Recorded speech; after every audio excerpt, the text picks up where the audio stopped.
I don't need it, right? Okay. People can listen to it. Okay, thank you. Because I'm gonna start. Yeah.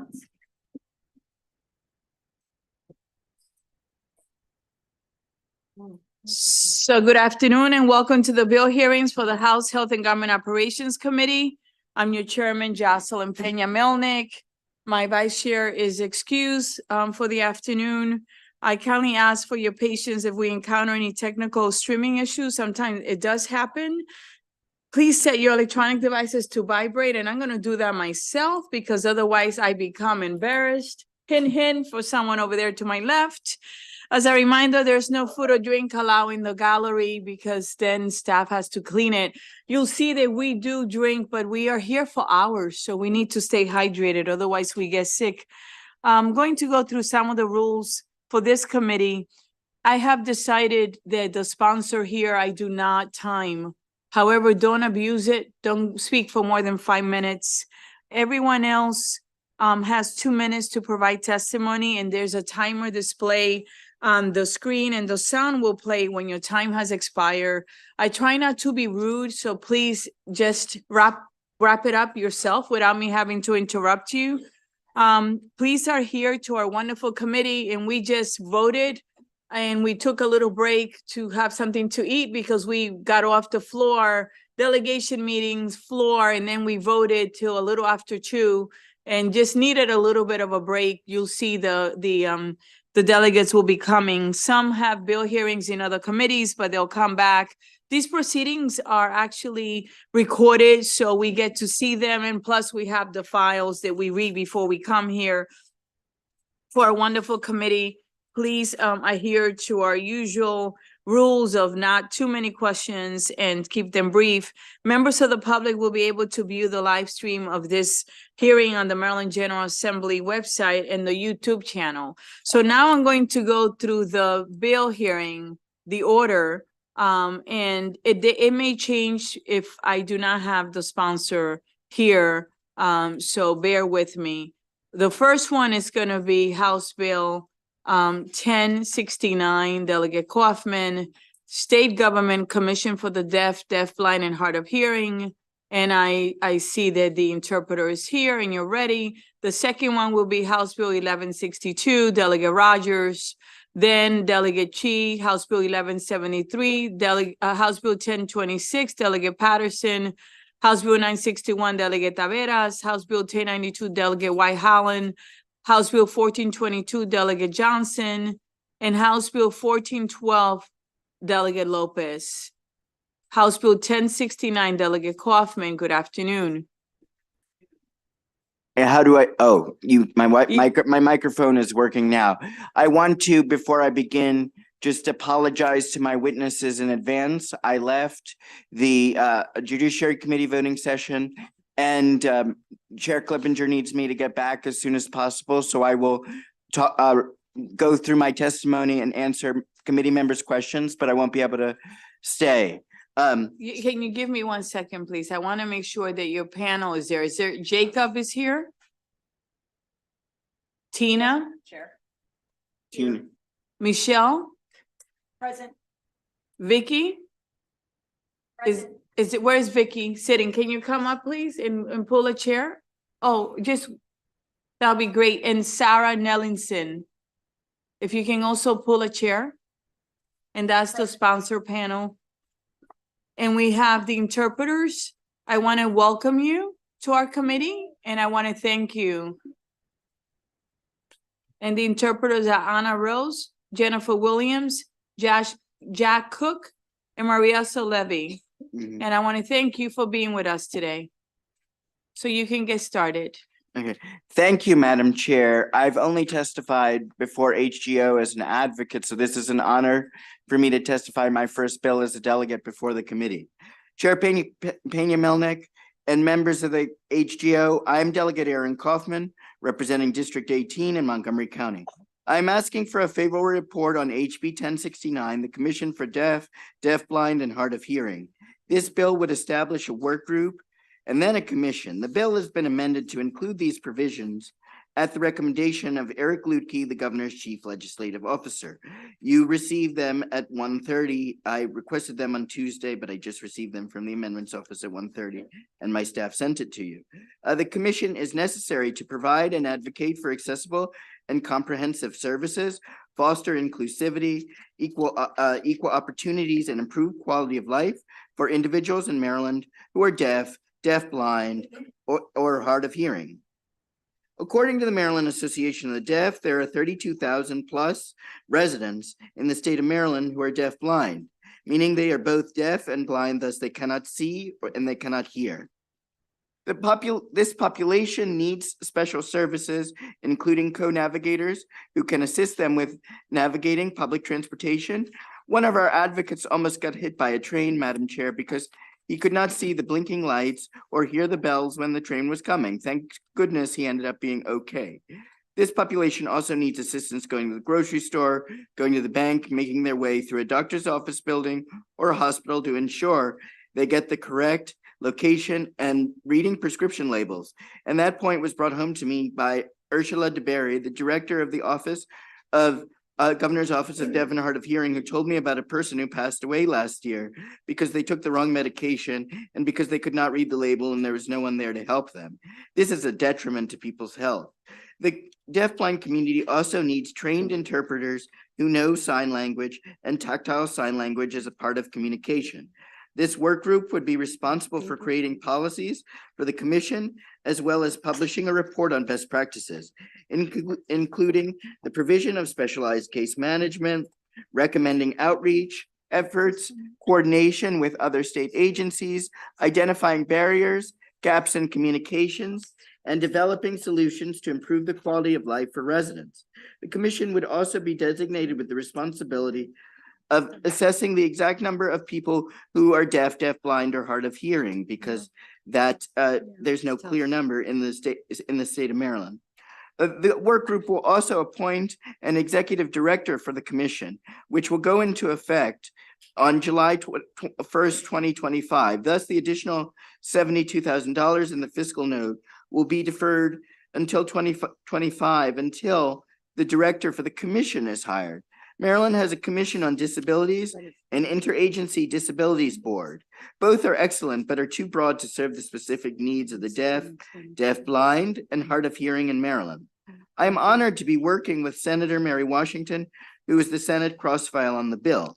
I've been working with ODHH and the Maryland Association of the Deaf on the bill since October.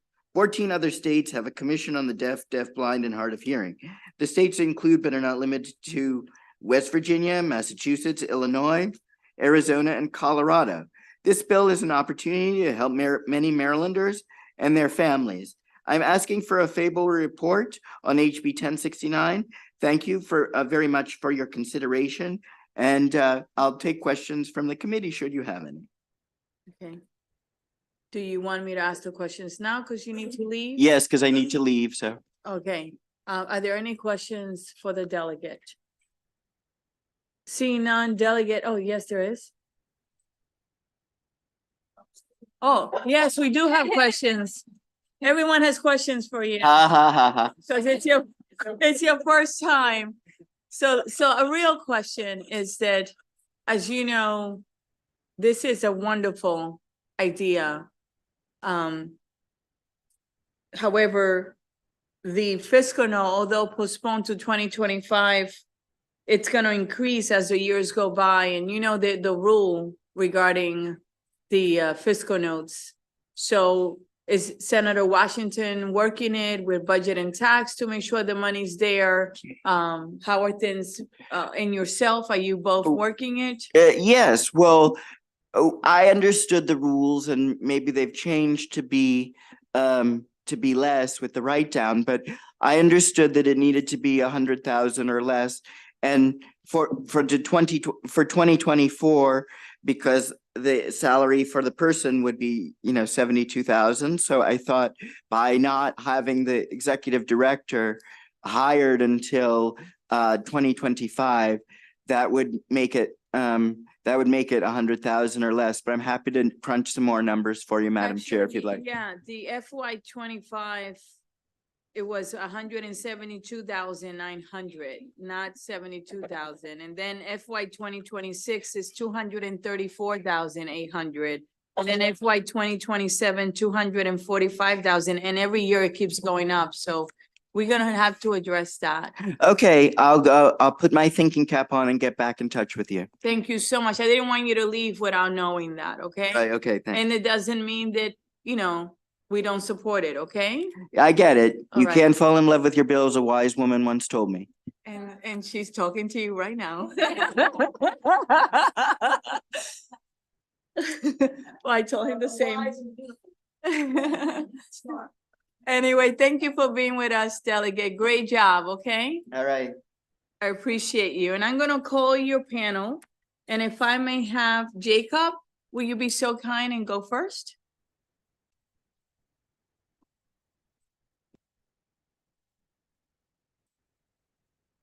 Hello, my name is Jacob Leffler. I am the Vice President of the Maryland Association of the Deaf. There are around 1.2 million people who live in the state of Maryland who are deaf or hard of hearing or deafblind. So commissions that occur in other states, they provide direct services and provide services where they notice that there are gaps for the community. But here in the state of Maryland, we can't say the same thing. There's no central location for individuals to get those case management services statewide while identifying the needs of the deafblind, deaf, and hard of hearing community.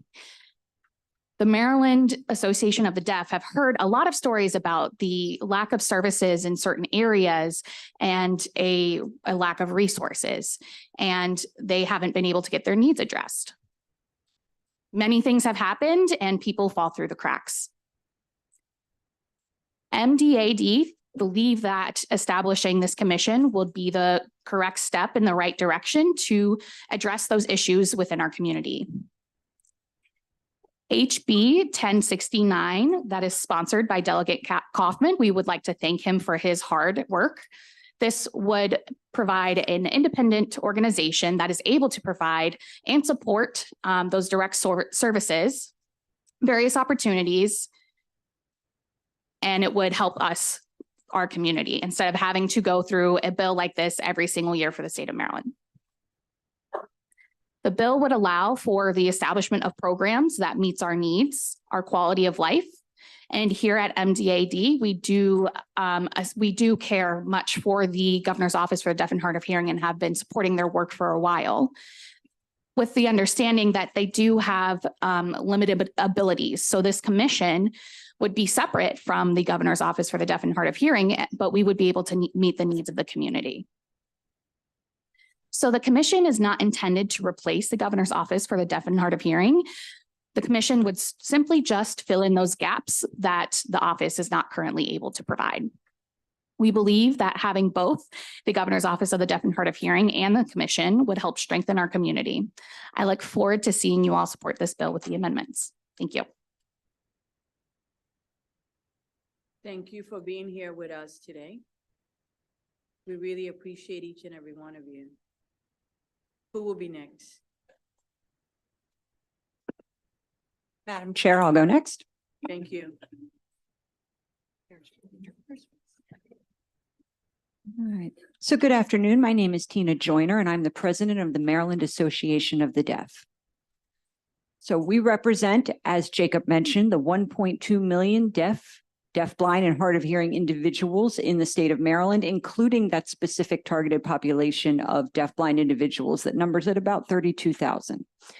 So I want to clearly articulate the differences between the Governor's Office of the Deaf and Hard of Hearing and what the commission hopes to do. First, we want to speak to how amazing the work GODHH, the work they have done, has been. I want to tell you a little bit about their programs.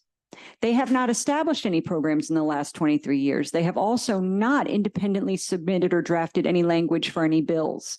They do not have any case management abilities under their scope of work. Okay. They're not a community-based office. They are a coordinating office of the governor, and therefore they serve at the pleasure of the administration at that moment. To give you an example of what that looks like, the previous administration had instructed GODHH not to take a stand on any particular bill in comparison to the current administration, which allows them to take a stand on different bills. Oftentimes, their scope of work is simply to refer out to other agencies and organizations. They do not have a very large staff, and they serve the entire state of Maryland. So we recognize that their abilities are limited for all of these reasons. An independent commission would be able to do legislative work independent from whatever the administration is at the time. They could also provide case management. They would also be able to collect data and track information on our deaf and hard of hearing constituents. And they would be a community-based organization, standalone and independent. So we're very hopeful for a favorable report on this bill to support our community. Thank you. Thank you for being here. Next, please.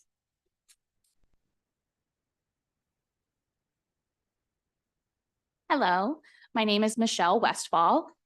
I am the chair of the commission that worked on this bill. And I would like to let you know that I am very happy that you all had the opportunity to eat before listening to us.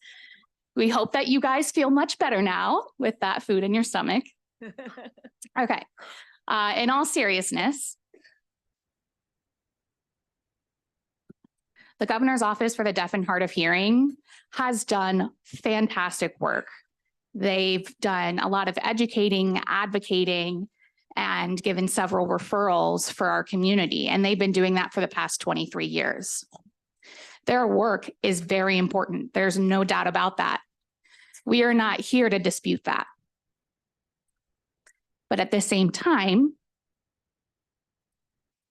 we have found that sometimes those three are not enough. Sometimes we do need to go above and beyond those three. And that is why we are here today.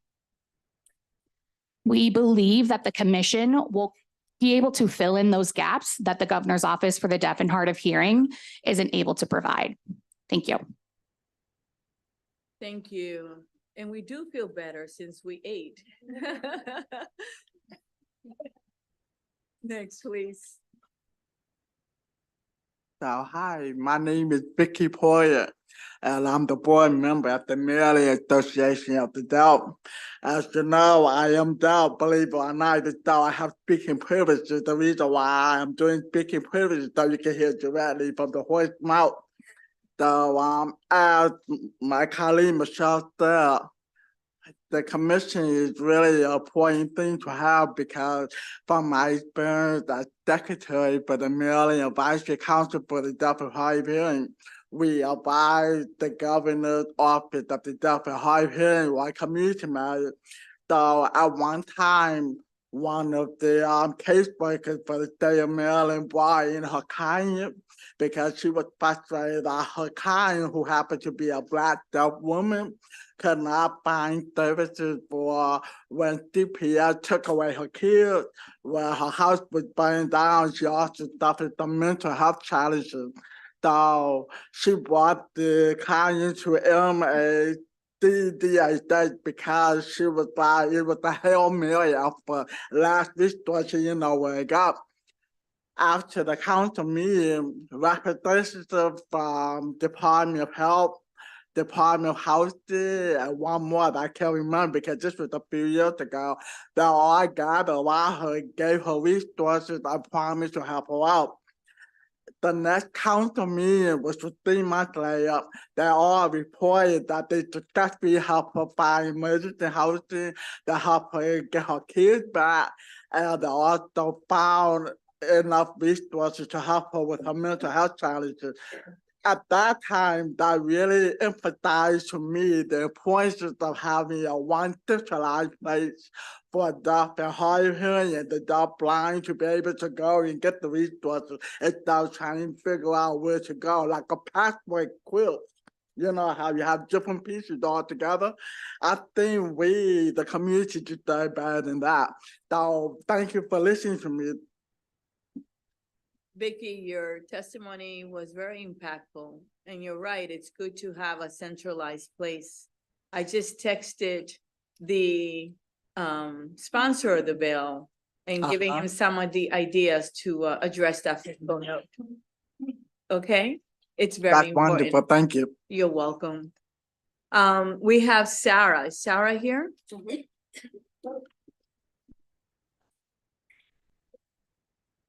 One second, Madam Chair, we're just Take your time. establishing sightlines. Not a problem. Take your time. And thank you everyone for being so patient with us.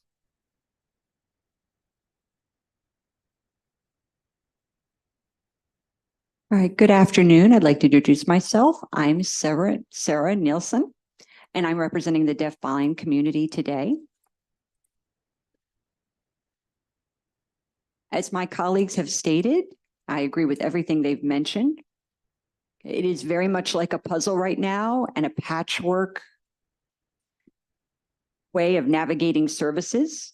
This bill would help with that, particularly in the area of mental health. That is a huge problem specifically for our deafblind community. Oftentimes because of the lack of communication access, the lack of access to resources, the inability to navigate things independently, and just simply to be aware of what's available in the state of Maryland, because we do not have the appropriate supports and we do not have the appropriate access to resources.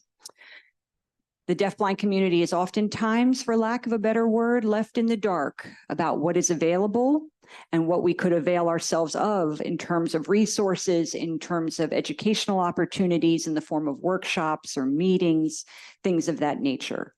So having the ability to have a commission with case management services that could work very closely with different organizations and state agencies would be hugely beneficial to our community specifically. And it would help not just the deafblind community, but other deaf and hard of hearing constituents in the state of Maryland as well. So I appreciate your time this afternoon. Thank you for being with us. We really appreciate your testimony today. It really matters.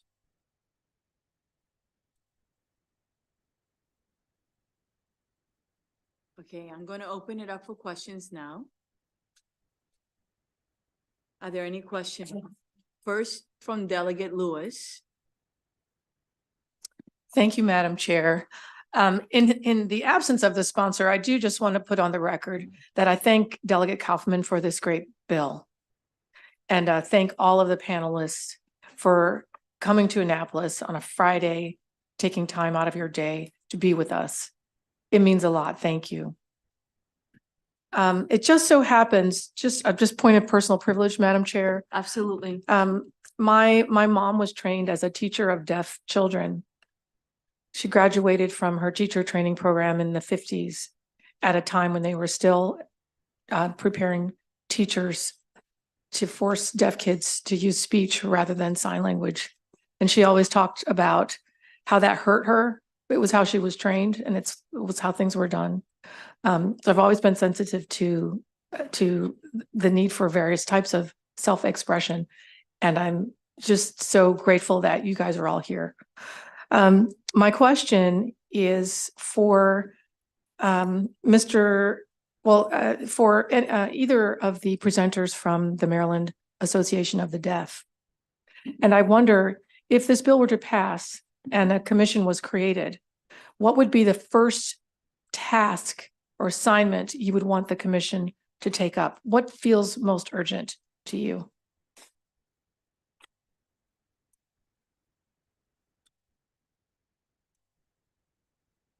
Let me confer with my colleague real quickly. I would hate to speak out of turn.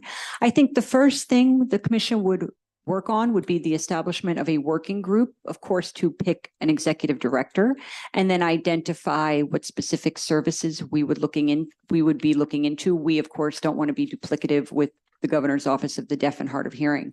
But off the top of our head, first and foremost, mental health services. Right now, there is nothing available in terms of direct services for the deaf-blind community, and then an increase of services for the deaf and hard of hearing community. So that is the top priority, the mental health piece, and then just bringing more things online after that. Yes. Thank you for the answer. In terms of mental health services, in your experience, any member of the panel can answer. in your experience, are there enough mental health providers? Okay, I can see heads shaking. So maybe someone could speak Emphatic no. specifically to that. Have you ever found a deaf or fluent, ASL fluent mental health provider? If so, where were they?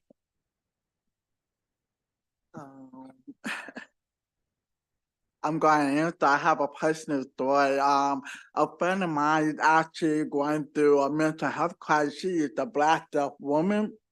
And unfortunately, over 7 months, she's on Medicaid. So she tried to get different services. Either the insurance provider did not want to deal with Medicaid, or they have a waiting list that was very long. On top of that, sometimes they just don't provide interpreters, or she's been told to bring your own interpreter, which is a violation of the American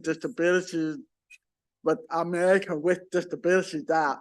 But unfortunately, a lot of them don't know, so we have to keep educating and advocating for ourselves. But sometimes it gets tiring because you're dealing with your own mental health challenges on top of trying to advocate for yourself.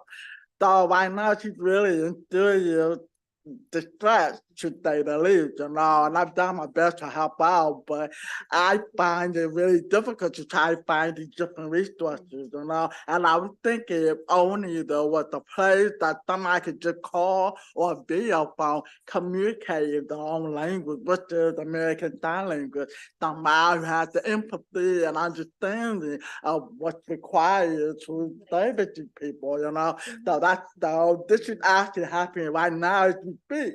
So if we had a commission in place last year, for example, I think she would have been serviced very well. Could I add to that, if I may? Sure, Okay. go ahead. Again, another little bit of a personal anecdote.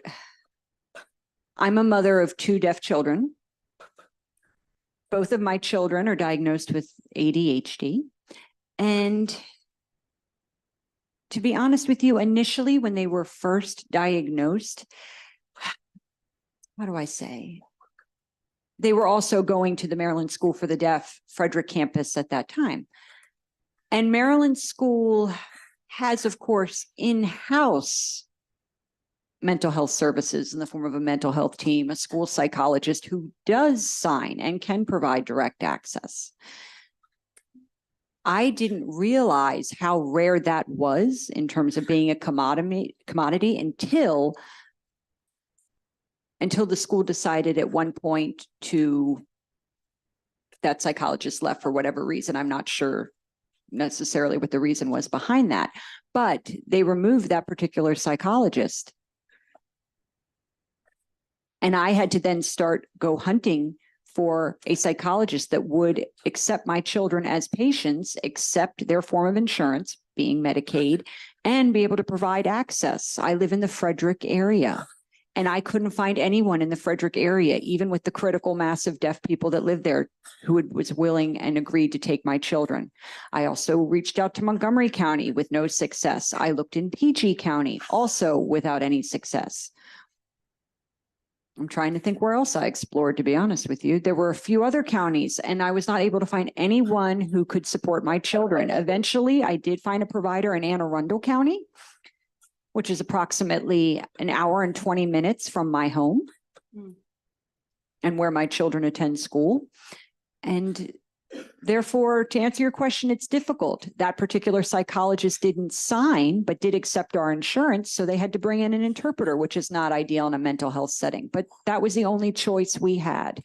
It was the only one that would accept the children's Medicaid and the only one that would provide service. That's how bad it is, to just kind of put a finer point on it.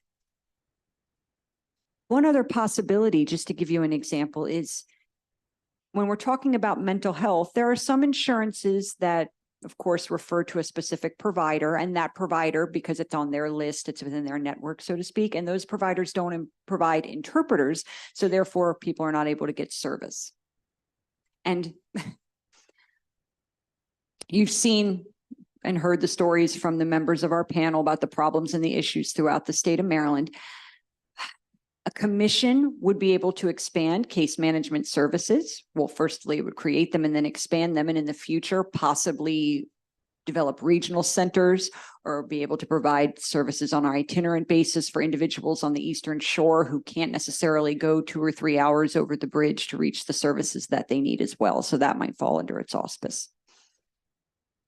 Thank you so much. Thank you. I have 2 other questions, if you could bear with us and be patient. We have one from Delegate Kaiser and then another from Delegate Hill. Delegate Kaiser. Thank you, Madam Chair. And I just want to confirm, I don't believe there's anyone from the Office of Deaf and Hard testifying. I didn't believe.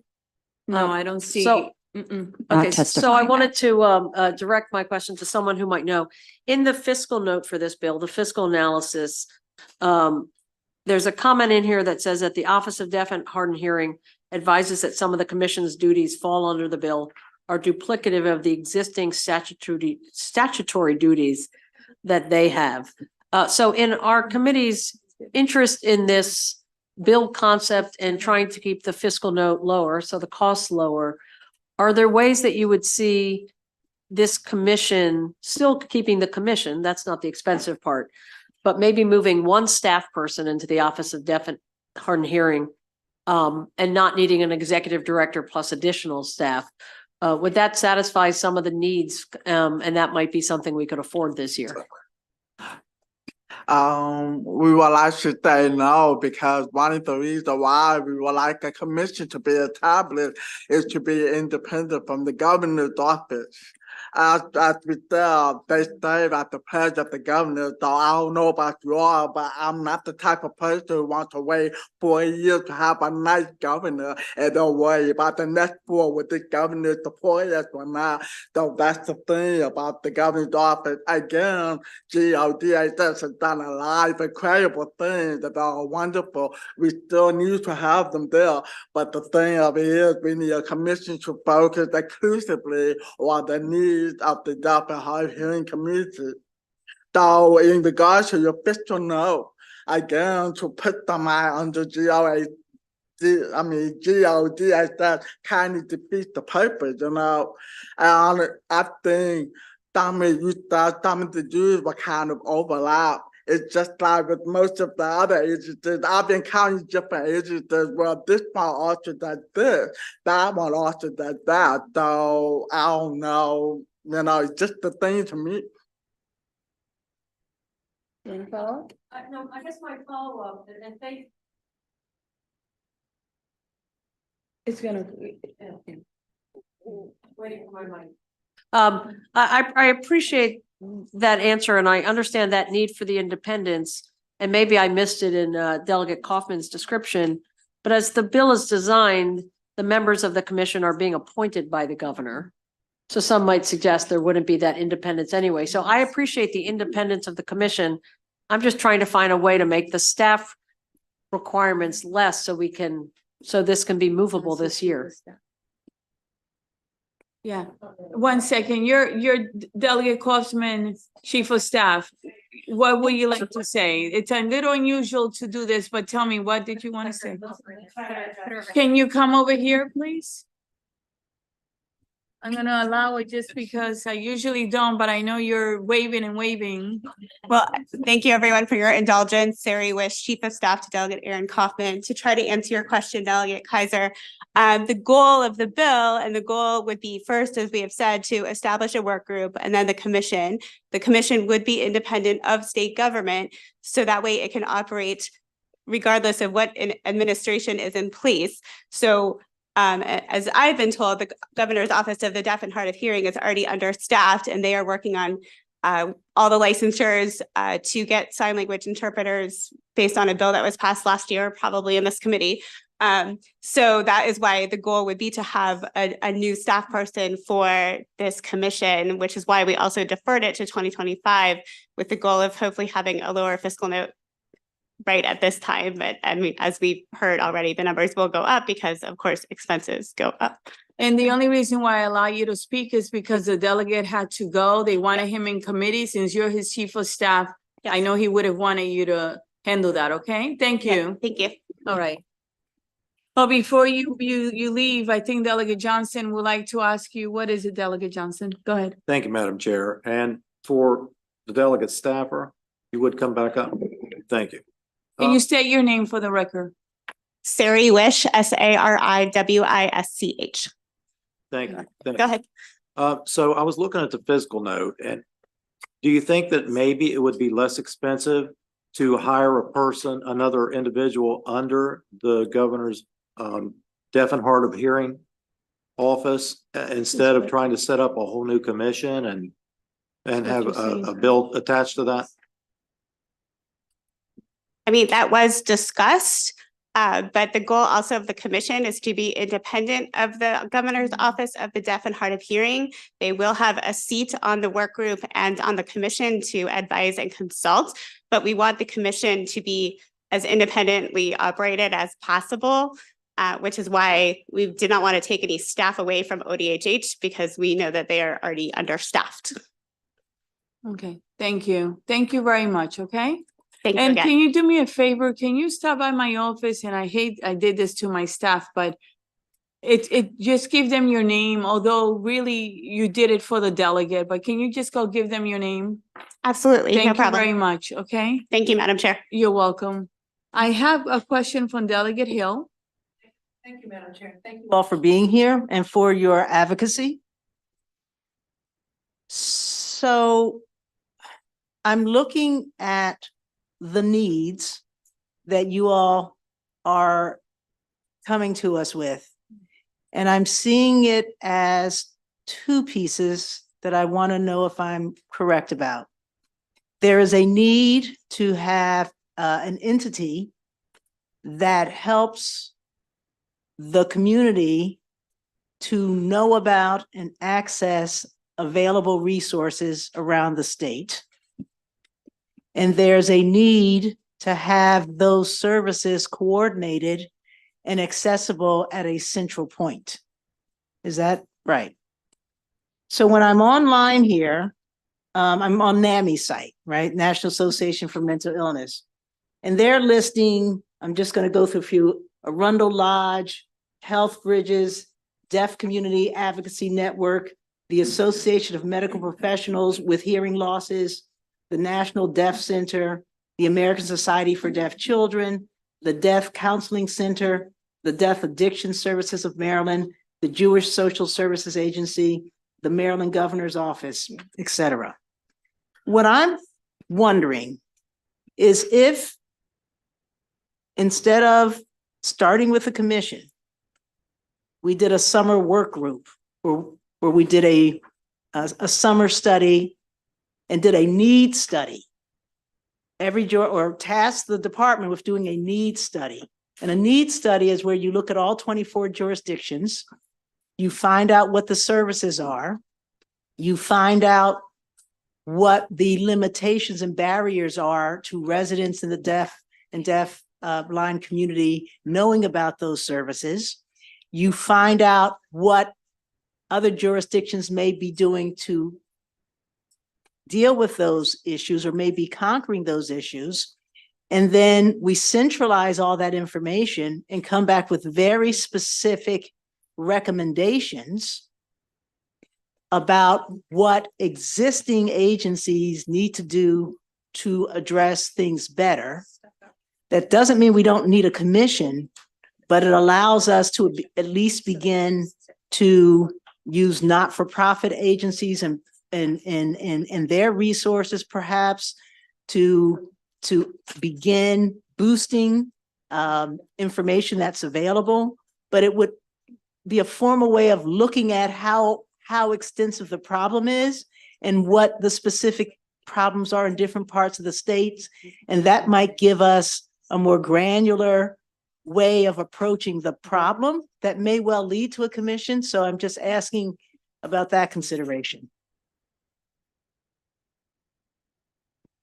Yeah, I'd like to respond, Delegate Hill. Absolutely. The amendment actually includes the establishment of a work group that would do that type of study and collect that type of data to find out and identify what the needs are. And that would be for the first year before the establishment of a commission so that we have a more granular look at things. In addition to that, Other agencies and nonprofit organizations that you named, absolutely, they do provide services. The issue is that they don't always necessarily understand the nuances when it comes to accessibility, and they don't necessarily have the cultural competency specifically needed by the deaf and the deafblind and the hard of hearing community.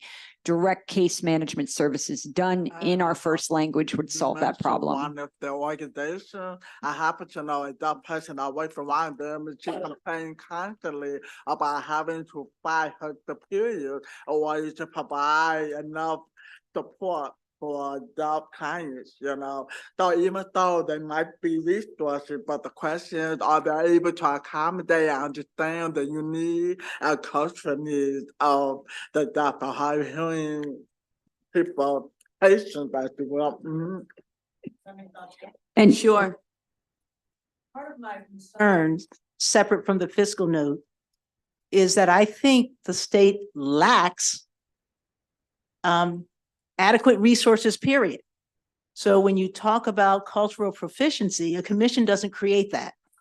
When you talk about adequate number of interpreters and resources, commissions don't necessarily, they can create programs and they can voice what you are already doing.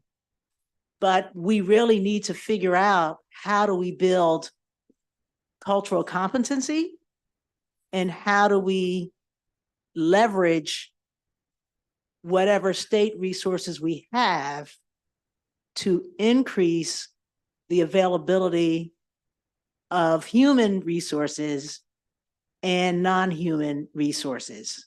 So thank you very much. Well, I would like to answer, okay.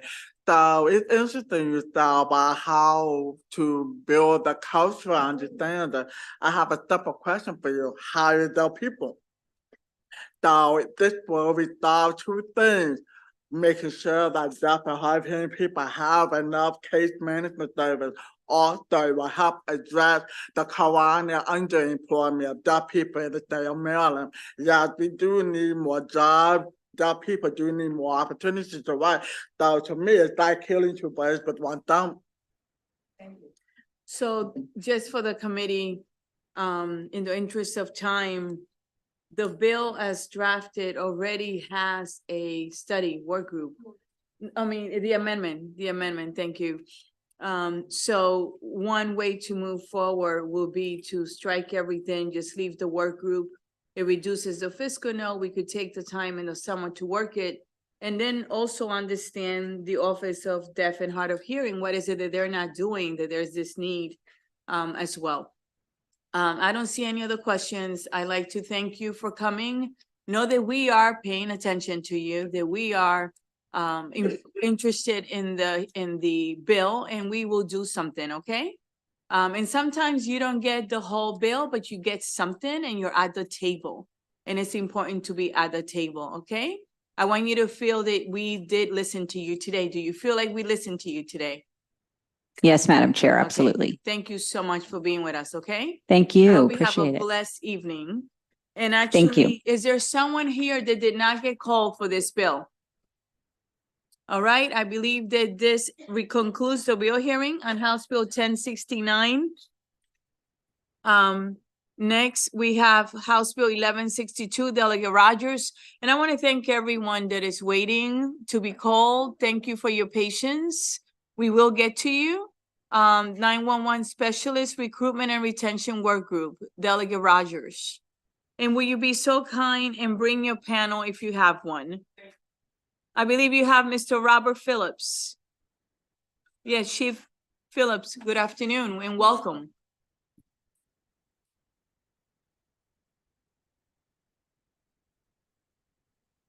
If I may, can I ask Delegate Klopsman, will you be so kind, his Chief of Staff, just come through the committee and come and see me here for a second through the committee. Go outside and then through the committee, please. Thank you. Go ahead. You can get started. Thank you, Madam Chair, Chair Pena Melnick, and members of the wonderful and compassionate Health and Government Operations Committee that so much represents their chair. And attractive, wonderful, compassionate, and attractive, intelligent. We can keep going. For the record. Thank you. I feel like I got flowers from everyone. For Back the at you. record.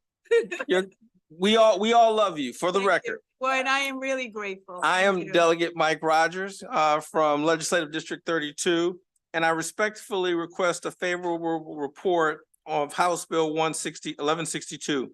This bill would establish a 911 Specialist Recruitment and Retention Work Group to identify and examine recruitment and retention challenges that affect Maryland's 911 specialists and make recommendations related to this concern. House Bill 1162 is strictly focused on the long-term approach in recruitment and retention of these specialists in their respective fields. This work group approach is similar to the work groups that the Maryland General Assembly has established for fire and emergency medical services personnel and for law enforcement. The expectation is that 911 Specialist Work Group will make legislative, budgetary, and other recommendations that will strengthen the recruitment and retention of 911 specialists. These individuals are an essential lifeline for public safety. They are usually the first point of contact for residents and visitors alike throughout the state of Maryland. Dispatchers and operators endure many of the same stressors as our boots on the ground public safety agents do, except they do not get the same closure. Once the cavalry arrives, these operators are already on the next life and death emergency and executing the next life-saving mission.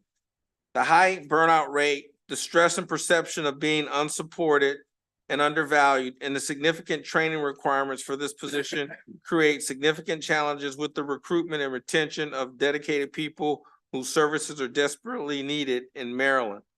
HB 1162 aims to support these frontline and hardworking individuals by creating a work group to evaluate and recommend important solutions to address the increasing concern of this matter. I respectfully request a favorable report for House Bill 1162. Mr. Phillips. Yes, for the record, my name is Robert Phillips. I am the legislative chair for the Maryland State Firefighters Association. We represent 25,000 plus emergency first responders, volunteers across the state. I am a 45-year volunteer fireman, firefighter, and I retired out 12 years as a chief. But I'm here on behalf of the 911 specialist. My wife was a 911 specialist. She preferred to be called a dispatcher. 17 years. And that's how long her career lasted. She was burnt out. She had to retire, PTSD. Why is this? These people are the first ones to get the phone call. Doesn't matter if the cat's up a tree or the house is on fire. Somebody's sick or worse. They get the call. They then communicate that to the other first responders. The other first responders go to the scene, mitigate the circumstances, and make things better. The dispatcher goes to the next call. Once the cavalry shows up, it's over for them. This is part of the problem. They don't get closure, and they do have health and mental issues that back this up. My wife had to retire. 17 years, she was diagnosed with PTSD. That began a 5-year fight that has nothing to do with this. We need these dispatchers. I, as a chief, I can tell you firsthand, many a night I spent out in the dark by myself, waiting for someone to come. A fire marshal that's an hour away. Every 15 minutes, I got a phone call or got a radio call. Chief 1, Ocean King. That's what they do. We need them. Please vote favorable on this bill. Thank you. Are there questions for the witnesses? Delegate Kaiser. Thank you, Mr. Chairman. Thank you, Delegate Rogers. I had a question from the fiscal note. Maybe you can help. It says here that MDM advises that the Next Generation 911 Commission that existed from 2018 to 2022 explored and made many recommendations on 911 specialist staffing and recruitment issues. Do you know if if the things that you want to study have already been studied and have recommendations already been made, and and have we as a legislature looked at all of those things already, considered those issues already? To my knowledge, and I'll defer to the chief, they have not, and so that's why we're here today. I think that, you know, some things may have been looked at pre-pandemic, but I think we're still in a situation where this is needed, and so we're just trying to come up with viable solutions through this work group to help us with the challenges that we're facing with recruitment and retention.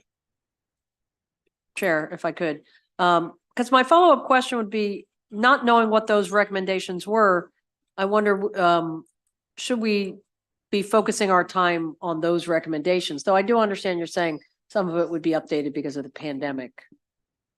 I mean. Yes. Delegate Hill. Thank you very much. So to Delegate's point, I served on that commission, and I know that some of the recommendations have been put through, and there is a major one, and I want to thank Mr. Phillips for being here, because you were there to testify for one of our bills last year, which we've put back in, which was about creating, because it would not have come through this committee, creating a workers' comp presumption for PTSD. That's correct. And that bill was reintroduced. We introduced it specifically for 911 specialists. Last year, because of some comments from the chair that why would they be the ones to get it, we expanded it to all first responders. This year we came back and said, okay, let's focus. So ECM last week decided to refer that to summer study. So they're going to look at 911 specialists specifically with respect to PTSD and whether workers' compensation should be treated as a presumptive diagnosis. And out of the commission, that was the major piece. We did many of the other things that the commission suggested. So it may be appropriate, and I don't know what the chair and what the subcommittee chair will do, but it may be appropriate to go to the ECM chair and tell him what it is you'd like to do, and see if we're to work with the two chairs and see if some of the things that you're thinking need to be done that the commission hasn't already done. And I think it was pretty comprehensive, whether those can be incorporated into that in that study. For right now, that study is focused on PTSD in that population.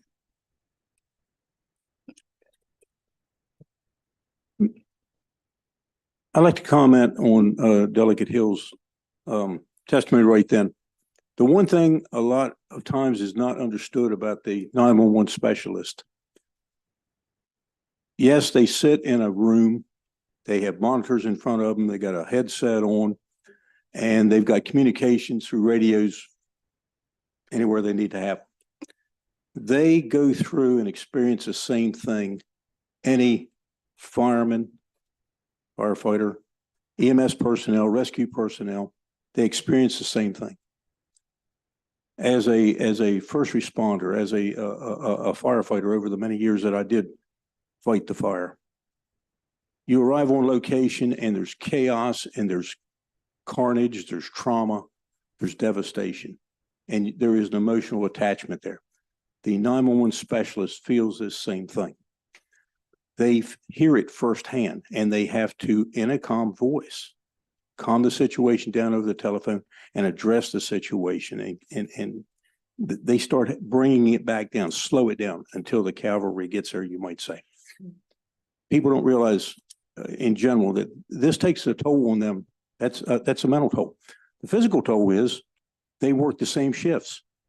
They work the 10-14s. They work the 24, or the 12 on and 12 off, and alternating back and forth. They've got the same mental and physical demands on their self as any other first responder does. They just don't go out. They're not crawling around in the ditches and through a house and whatnot like that, but they're still dealing with it. And this makes it difficult trying to bring in new employees. You know, a 12 on 12 off schedule is not always easy to work with and get someone to do it. And we need to find ways to bring these people in. They're special people. Not everybody can be what we call a 911 specialist. It takes a very special person. And we need to figure out how do we find these people. Thank you. And Madam Chair, Yes. if I could, and I want to thank the good delegate for bringing the bill that it is an ECM. And I think clearly there is some alignment between some of the presumptions, and that's, I think, a piece of the problem.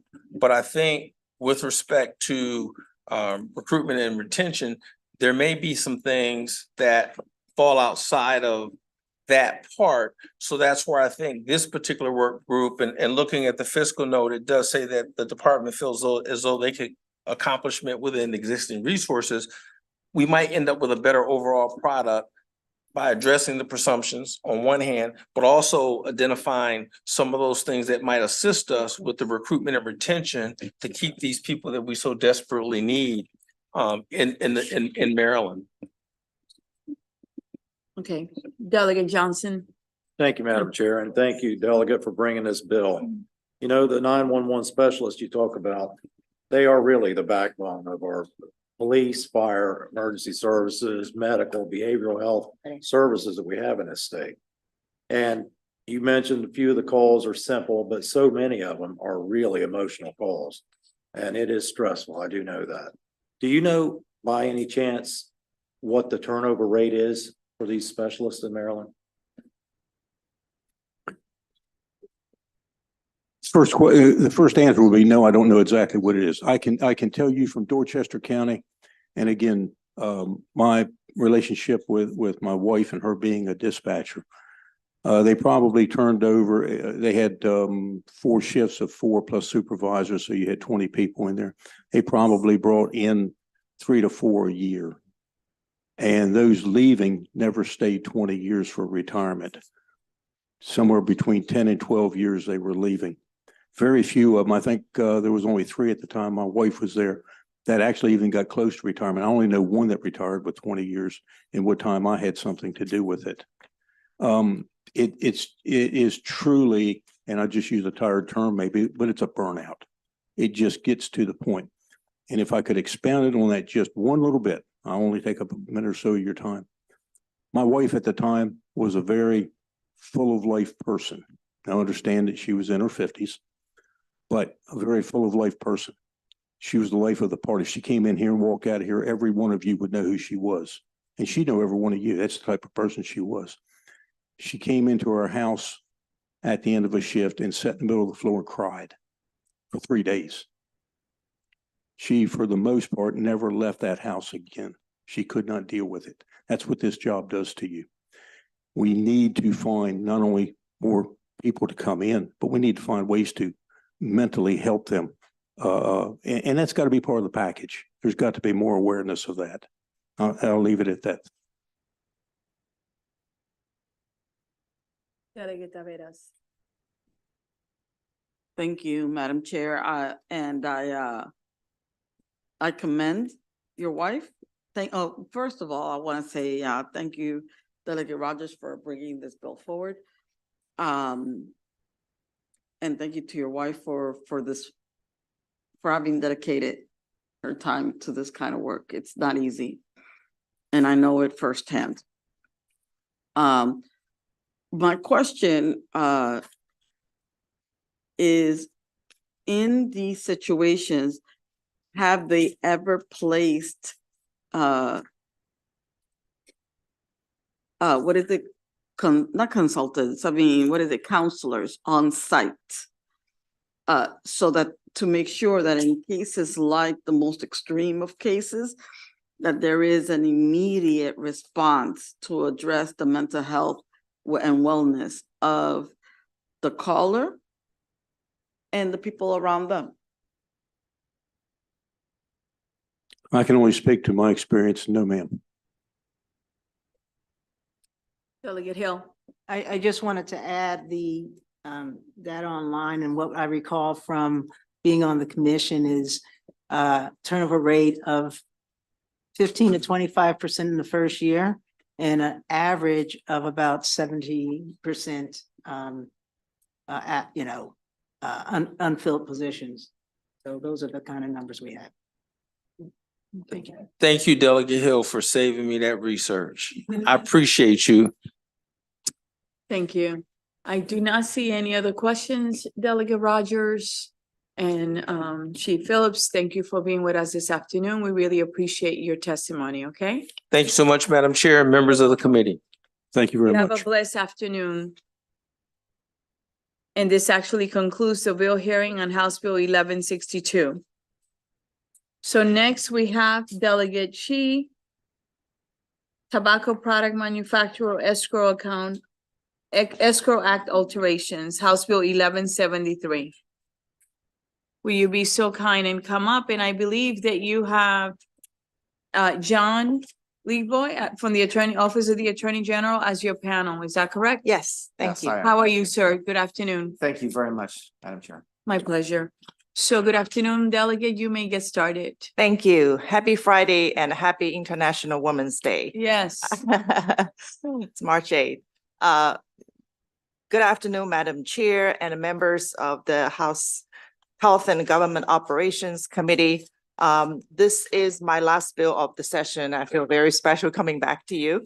For the record, I'm Delegate Lily Chi here to present HB 1173, which proposes changes to the existing Maryland law related to tobacco product manufacturers and the Escrow Act.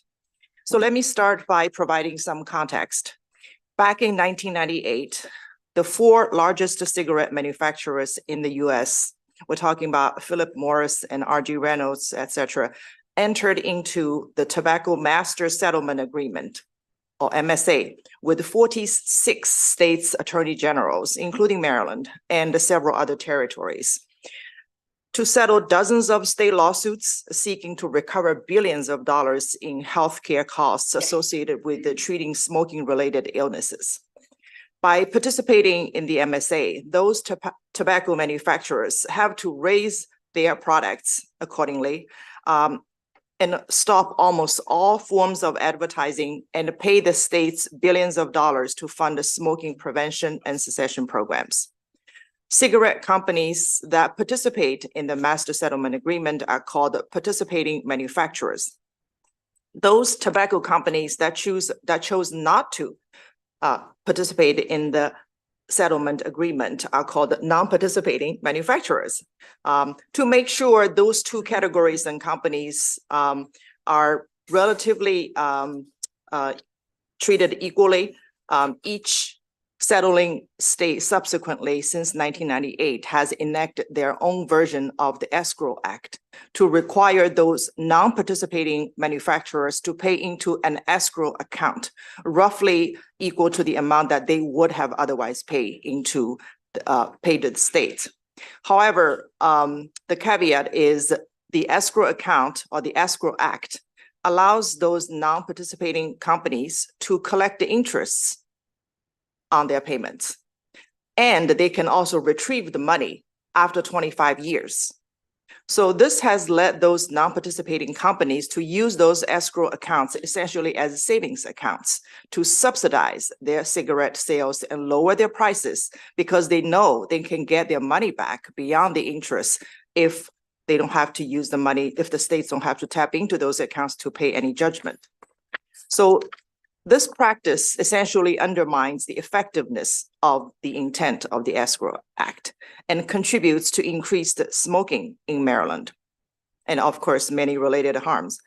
So HB 1173 addresses these disparities by requiring those non-participating manufacturers who operate in Maryland to pay an equity fee to the comptroller's office, equivalent to what they are depositing into the escrow account.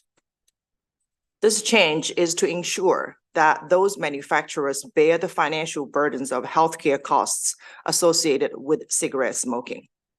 Maryland enacted the Escrow Act in 1999, which is 25 years ago. So this is a good time to reevaluate and update our policy to make it more equitable going forward. Now, there are only two non-participating manufacturers in Maryland that will be affected by this bill, which with the combined market share is less than 1%. However, their products are no less harmful to public health. And because of their competitive advantages in pricing, they are growing in their market share and their sales, which is not what we want to see. In conclusion, this legislation restores a level playing field to Maryland's cigarette market regulation by requiring all cigarette manufacturers that sell in Maryland to make approximately the same kind of contribution to Maryland's cigarette restitution fund, regardless of whether they participate in the master settlement agreement. With that, I want to thank you and now turn to my witness from the Attorney General's office. Thank you. Thank you, Delegate, for your testimony this afternoon. We appreciate it. Go ahead, sir. Oh, thank you. This so far appears to be the friendliest committee I've ever appeared before in Annapolis. So thank you. My name is John Leovi. They're wonderful. They are. For the last 10 years, I've been chief counsel for the Tobacco Enforcement Unit for the Office of the Attorney General. And my testimony, I brought charts. Best way to explain it, they're also in my written. May I stand up? Yes, yes. Okay, this first chart, oops, sorry, upside down, shows the system we have now. It's in my written testimony. Two cigarettes, they're the same. These guys on this side are the settling cigarette companies. These are the non-settling, the non-participating. They pay the same excise taxes, state and federal. The settling ones, the top level, the green, 90 cents per pack of cigarettes, straight to our cigarette restitution fund. This one over here with the red, 86 cents, they're non-settling. They pay the escrow accounts, which they use to offset business expenses. That's page 2 on the opposing side's testimony. This is what we want to see. This is what HB 1173 will do. It's more equitable, right? Both cigarettes cause the same harm, cause the same damage to Maryland's taxpayers and residents. They both go to the cigarette restitution fund, that top level. That's what HB 1173 does. It's fair. We should treat cigarette companies the same way. Now, there are two companies that are currently selling in Maryland that are non-participating. One of them is here today, very large company, billions in sales nationally, but it's new to Maryland. It's only been here for a few years. 2022, its sales increased by 900%. Last year, they nearly doubled, right? So they're growing, right? They sell those low price cigarettes, young people, low income people, driving up cigarette rates, driving up our healthcare costs. And the last thing I want to leave you with is that HB 1173 is specifically drafted to survive any constitutional scrutiny. And thank you for your work. Thank this you. Issue, okay, and for being here with us. We really appreciate it. I'm going to open it up for questions now. Thank you. From the committee, and I see Delegate Chisholm, followed by Rosenberg, followed by Kipke. Thank you, Madam Chair. I You're just want to welcome. make sure I understand. So if they're non-participating manufacturer, does that mean they weren't around when this agreement was first agreed to? Some of The them. master agreement? That's a great question. And it goes to, first of all, let me thank you. My job is the worst elevator speech of all time. So forgive me if I, get into the weeds really quick. Some of them were around before. One that sells in Maryland it's a native, it's an Iroquois tribe from Canada. The other one that I believe they're testifying is one that was founded in 2001. And after the master settlement agreement, after the time when, there was no doubt about the harm of cigarettes to people and to state budgets, right? So they were formed with a business plan to take advantage of this situation with the escrow accounts. And those are the two that are selling. There's actually a third that has the right to sell, but it hasn't been selling any cigarettes in Maryland for a while. So it's those two companies that this bill would affect. When all of this was done, and I know Delegate Rosenberg's got a pretty depth knowledge of a lot of this. I don't. I mean that sincerely. I know he does. Were manufacturers allowed to opt out of that settlement agreement back then? Yeah, great question. So the original settlement was with the 4 majors at that time, and that's Philip Morris, RJ Reynolds, Lorillard, and Brown & Williamson. Brown & Williamson and Lorillard are now part of Reynolds. So there's 2 of the majors that still survive. The agreement gave an opportunity for others to join, and about 22 others joined at that time. So there's about 24 participating manufacturers now. Some of them didn't, and some were formed right afterwards, seeing a price opportunity, right? A pricing opportunity, opening in the market. We had enacted the escrow statute because it's part of the master settlement agreement. I mean, basically, it's an exhibit to this to the agreement, and you have to pass it. That's what we did. The legislature helped us out with a statute called complementary legislation in 2003 that helped us get a handle on the very large growing NPM market. But now there's a new issue, and that is using these accounts, some of which have been around for 25 years, to subsidize cigarette prices. Okay, So, thank you, Madam Chair. does that, I You're hope that, welcome. and I want to say, my job is like, there's just so much in the weed stuff. If anyone has any questions for me later on, I'd love to talk. It's my Thank you. passion. You will find some people here that will want to do that. Sure, happy to. Okay, Delegate Rosenberg, followed by Delegate Kipke. If I could provide with that entree a little bit of legislative history. I introduced a bill creating the Cigarette Restitution Fund in 1998 in anticipation of the settlement of the suit with Big Tobacco. But two factors prompted the bill the next year to pass. The settlement was closer, and I had an additional co-sponsor, the chairman of the Appropriations Committee, Pete Rawlings. So that's a lesson that I think learned, we can all learn since then, that if you get the chairman as your co-sponsor, you're in a lot better shape. Why do we need this change to the law 25 years later? The companies that didn't settle, and some, like the one you're going to hear from today, that was formed after the settlement, found a way to take advantage of the system and use the escrow accounts as piggy banks. Think of them as long-term bonds, right? Those have a market value today, not just when the bond comes due, and that's true of the accounts. So they earn interest every year, and they have a present value that allows companies to use those funds to lower their prices.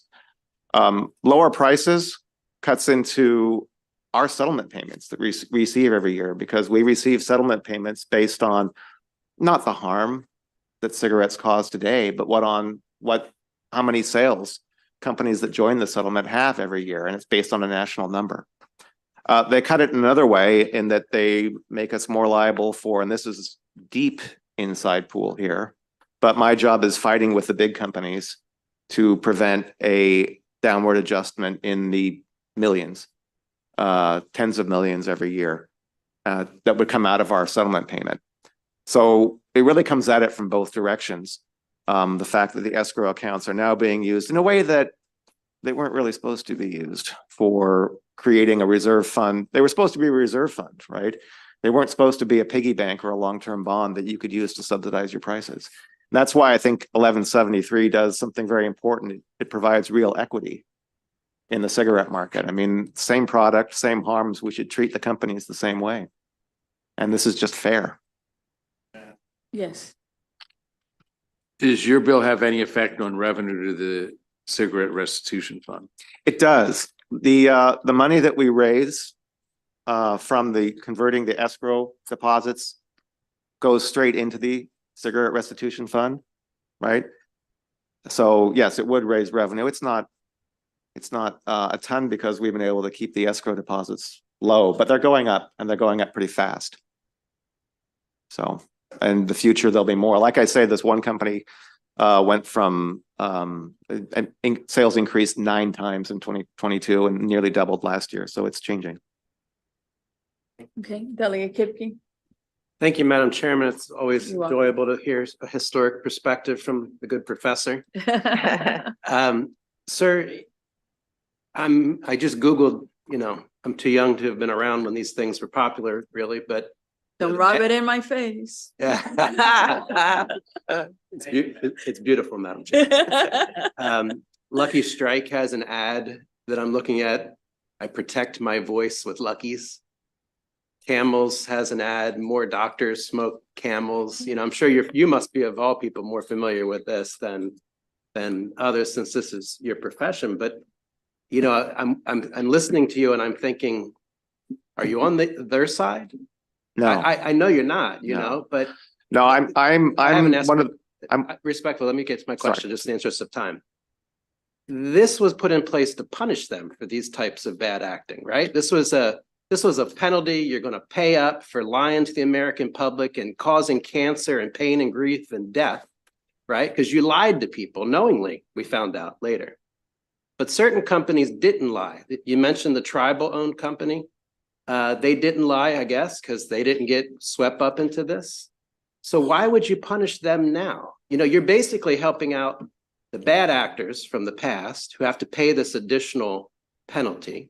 I mean, they're all paying taxes, and there's a bill in the Ways and Means Committee, House Bill 1073, that would increase the tax to, you think, reduce the amount of people smoking, bringing $54 million a year. Did you testify on that bill? I did not, sir. Okay, I'm just curious. Don't you see it the way I'm seeing it? You're helping out the bad actor by taking away the small advantage for the folks that didn't do what is obviously so gross. I'm happy to say that I'm one of the biggest thorns in the sides of big tobacco. I think I've cost them about $100 million since I took this job 10 years ago. The point that this takes away, you know, it's a penalty, it's a punishment, but it's No, it's not a penalty or a punishment. Then let me just phrase it this way. You said that the ones that cost a little less, their market share has grown slightly. Yeah. But they're probably taking that market share from the bad guys, right? Because they're a little cheaper than the bad guys. So if you make it even, aren't you helping out the bad guys? I'm not helping out the bad guys. No. What I'm doing is I'm restoring equity and treating all the cigarette companies the same. You're right. The settlement was with the very large companies. They held in 1997 99.4% of American cigarette market. They do have to finance the large payments through sales prices, which we all want. We all want cigarettes to be more expensive. It's actually the best anti-smoking device ever devised. They also give up the right to advertise, to sponsor anything, to participate in the market in so many other ways. They get a release of claims for that. And there was a provision that opened the settlement to others who want to step up and say, yeah, we're killing people and we're killing your state budgets. We want to pay our fair share. The settlement payments, the equity fee will compensate some of the harm to our budgets. These companies do, settling and non-settling. Some of it, not all of it, but it does some work for that. What we're trying to do is providing equity in the marketplace. I can guarantee you the big guys will be very happy when I retire and they see the last of me. I'm not helping them out, but I am helping you out. In the interest of time, just a real quick thought. Won't they be happy about this? If this bill passes, won't the bad guys be happy about this? Yeah, I'm sure they want to. I'm sure that they don't like being undercut on prices from companies created to specifically take advantage of the system. I don't speak for them though, sir. And they're not here. You're welcome. I have Delegate Taveras, followed by Johnson, followed by Hill. Oh, and Bagnell. Delegate Taveras. Yeah, yes, I'm just trying to think if I need to ask, because it was Delegate Kipke basically kind of just to piggyback a little bit on his question, because this is the direction that I was coming from. I received my first pack of cigarettes at 9 years old from an ice cream truck. So my question is, I thought in my recollection, because I'm not that young either, was that that's what we were going after. So every time I looked at this commercial from Camel, who was supposed to be super sexy, you know, that's the reason why we were smoking, and that's the reason. And then they lied about it. They had the data, they had the research, they knew it was killing people, and they suppressed the data until we had a whistleblower come out. And I thought that that's why we were penalizing them by creating this fund to tackle how we advertised to the public, to correct the record. But if these people who were just, and trust me, I'm not trying to defend anybody. I'll support you in the fight. Also, I'm in it. But I'm just saying, for the individual that just opened in 2001 that had no part of this at all, why should they be involved in all this? I'm so glad you asked that question. Thank you for giving me a chance to address that. There is a misconception that the lawsuits were about false advertising. They were. Those were some of the claims that we stated against them. And some of the claims that we released related to false advertising. We also sued them for selling cigarettes, an unreasonably dangerous product, a public nuisance, right? That product is still on the market, right? And the non-settling manufacturers' products are just as much the public nuisance, just as much as a harm to the public as the same cigarettes we sued Philip Morris and RJ Reynolds for 27 years ago. So we're going to treat all of those the same. They cause the same harm to all of us, to all of our state budgets, to our taxpayers. We're going to treat them the same. The lawsuit is the same. The settlement is for the same. But thank you for raising that, because there is that misconception out there that it was only about false advertising, and it was not. Most certainly not. Delegate Johnson, Thank you, Madam Chair. you're welcome. Thank you, Delegate, for bringing the bill. So what were the escrow accounts set up for? What were they meant to be used for? And what was to be done with them after the 25 years? Right. Great. Great question. The escrow accounts, the legislation is the Escrow Act.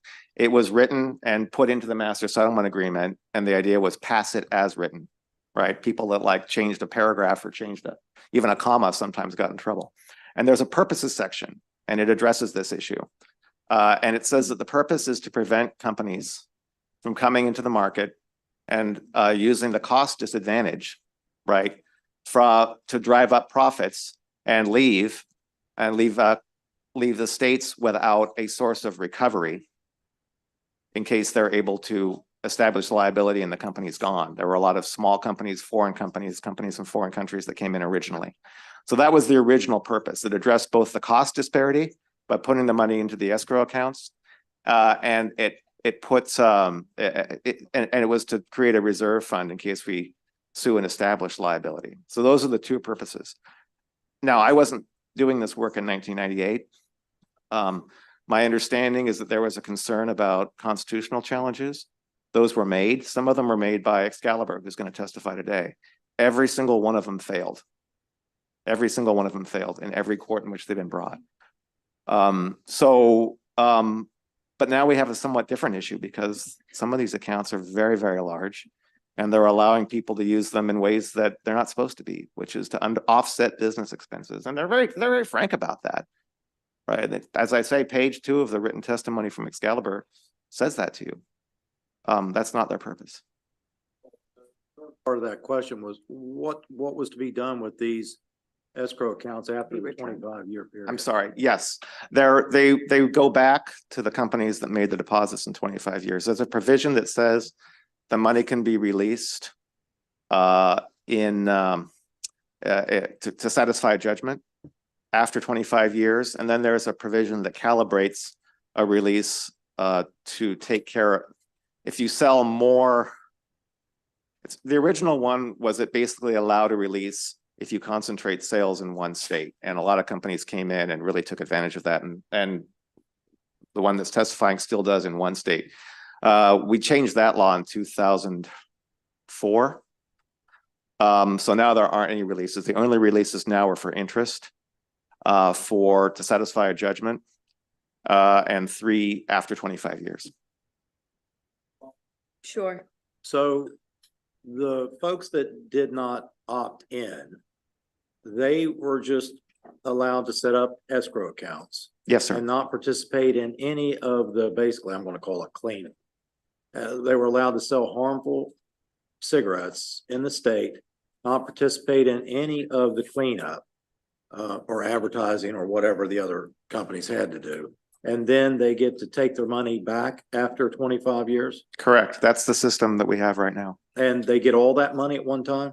25 years worth? Well- How does that work? Let's put it this way, it's 2024, an account that was established in 1999. They'll get that. When 2025 comes, they'll put the money they put in 2000. In 2026, they'll get the 2001 money. So So it's a rollover every it's a year. rollover, yeah. Think of it as a 25-year bond, Okay, all right, thank you, man. You're certainly. welcome. And thank you for being patient as you answer these questions, okay?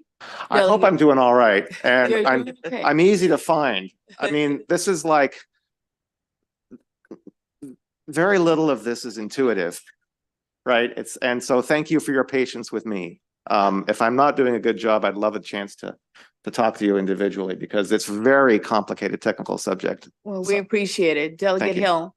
Thank you, and I appreciate your being here, appreciate the bill, and I appreciate the questions that have already been asked.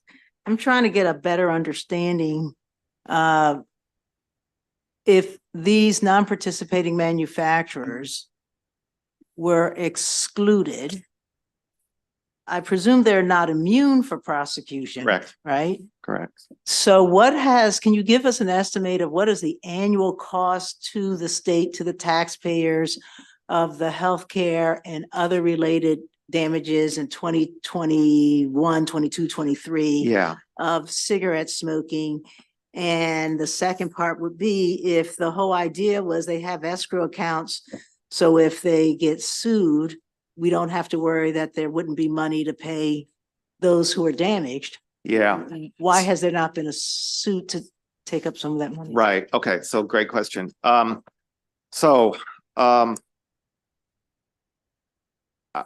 It changes because healthcare costs change, right? I've seen data that say that the MSA payments, the settlement payments, pay for about a third of the state's healthcare costs.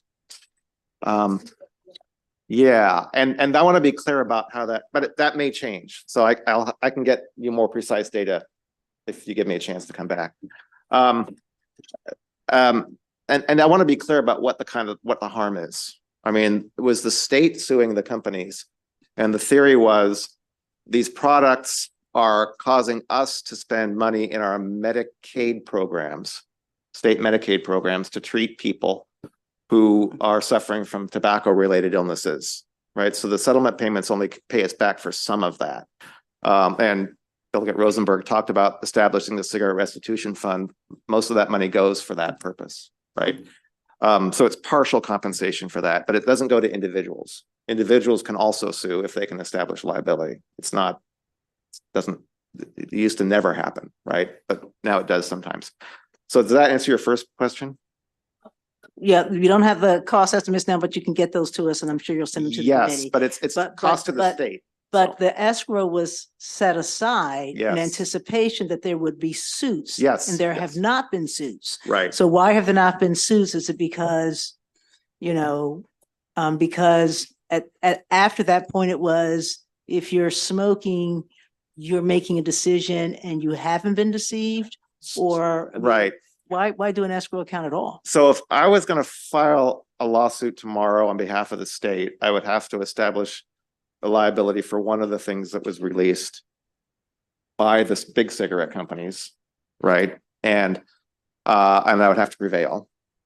And in fairness, I mean, it's a tough nut to crack if they're not advertising or conspiring or doing those other things, right? It's a tough nut to crack, and I'm not the only one who thinks that. None of the other states that are part of this agreement have cracked that nut yet. I mean, there's some progress in tort laws in other states that give me hope, but it's a tough nut to crack to establish one of these lawsuits if I don't have conspiracy and false advertising. If I just have a product like that, that's a tough nut to crack. So legislation, I mean, I don't want to come back next year and ask for help with tort reform. This bill is the most efficient way to do that. So if I may follow up, so I'm still confused because once the false advertising and the lying and all that had been established, I'm not clear, I'm still not clear, and you can help me understand, what was the escrow account supposed to do?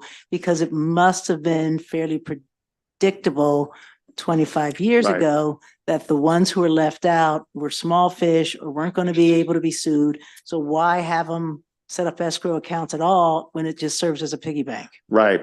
So as the purposes section of the escrow act makes clear, they are to set up a reserve fund so that the thing with the cigarettes is you start smoking today, it takes 10, 15, 20 more years to get sick. So the original fear was fly-by-nights, companies from wherever come in, sell for a few years, drop out, okay, before it's medically possible to establish causal connection, right? So the original account was to stop that behavior from happening. Or if it happens, to give the state an opportunity to get a source of some recovery for the harm. And so the escrow account was always made to be a little bit less than the MSA payment, right?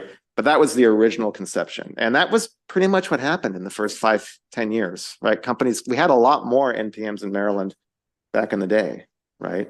The new issue that's arisen has been realizing just how valuable and lucrative it can be to establish these accounts, fund them, and use the interest and the present cash value of a future expectation.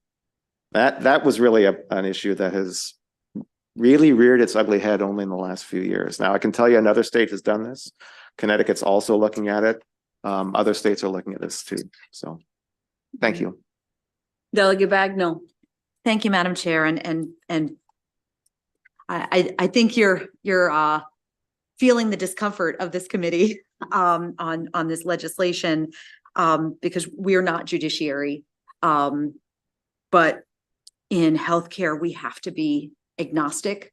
We don't have the luxury of picking winners and losers, and it's very uncomfortable to be sitting here very respectfully to the opposition defending cigarette companies. But I think we're all struggling with the question of fairness because I have on my screen the original master settlement, and you are correct. There was a lot in there, knowing about the harms as well as the advertising, as well as conspiracy and fraud and unfair trade practices. But when we pass this restitution fund and this agreement in 1999, these were all known. So I think the question that we're wrestling with in this committee is how do we justify changing the rules to an agreement that was already established with information that we already knew? So first of all, let me say that I still think this is the friendliest committee I've ever been in front of. So thank you. And let me say that I want to take on the suggestion that we're changing the rules to an agreement. This doesn't change the master settlement agreement. The company opposing this is not part of the master settlement agreement and doesn't have a deal with us to complain about. What we're changing is whether or not every cigarette company that operates in Maryland has to contribute to all of us some funds to pay us back for some of the harm that we know 25 years later they are causing and will causing. The question of fairness is whether it's fair for one of the largest cigarette companies in America right now, and I think Excalibur's in the top 10, with billions of sales nationally, to come into Maryland and say it's okay for us to sell cheap cigarettes, which are attractive to low income, to youth, to get them hooked to a product that we know will devastate their lives, and then to foist that cost onto Maryland's taxpayers, knowing what we know. And in the case of this company, it came in after there was no way to deny what cigarettes did, both to human beings and to state taxpayers. The fairness of this bill is that they both have to pay something to all of us. Otherwise, you and I and all of us get stuck with those bills. And young people And poorer people who are attracted to cigarettes that are cheaper are going to pay the cost in lost health, lost productivity, lost everything. That's why HB 1173 is so fair. And the original bill, HB 1173, gives a subsidy to companies that are working the system. And that's why you should pass it. And Delegate, could I, Madam Chair, could I add to that? We're only allowed Oh, one sorry. person, and I have like been very lenient, but we still have some of your colleagues waiting to be called. We still have some more bills.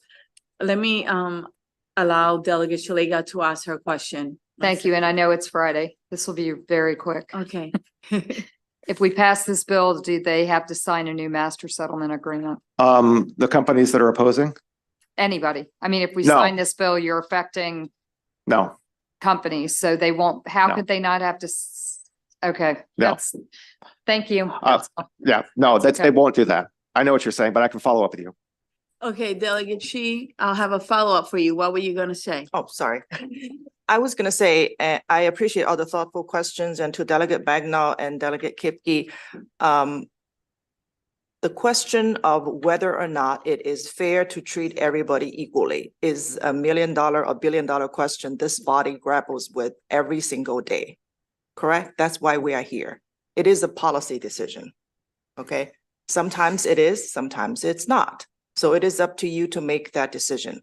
However, I have to say, now that we retrospectively have the insight of how the original intent did not work out, right, which was to level the playing field between the ones that participated in the settlement and the ones who chose not, the escrow account has become savings account. We have the hindsight. It's time to correct course because this is 25-year mark. Okay, so going forward, they will still get the money. Those companies will still get their money with regardless of this bill. But going forward, we have the perspective we now learned. Okay. Okay. So thank you. All right, thank you. Oh, well, there is one more question. Hold on a second. Delegate Sorry, Madam Riley. Chair, real quick. Sorry, I missed the first part. But anyway, so I heard the question that Delegate Kipke asked about, did anybody that's in favor of this bill go to Ways and Means and actually testify on the increasing the tax? And I believe you said no. I'm kind of interested. So you didn't do that, but yet, so I guess the question would be, you're in a better position or you're in a comfortable position to not tax the user, but to tax the business? I've always testified in favor of increasing the cigarette taxes I have in the past. And I don't know why I didn't testify this year. I just didn't. But I'm in favor of it. So. All right. Okay, that's okay. You have a follow-up, Delegate?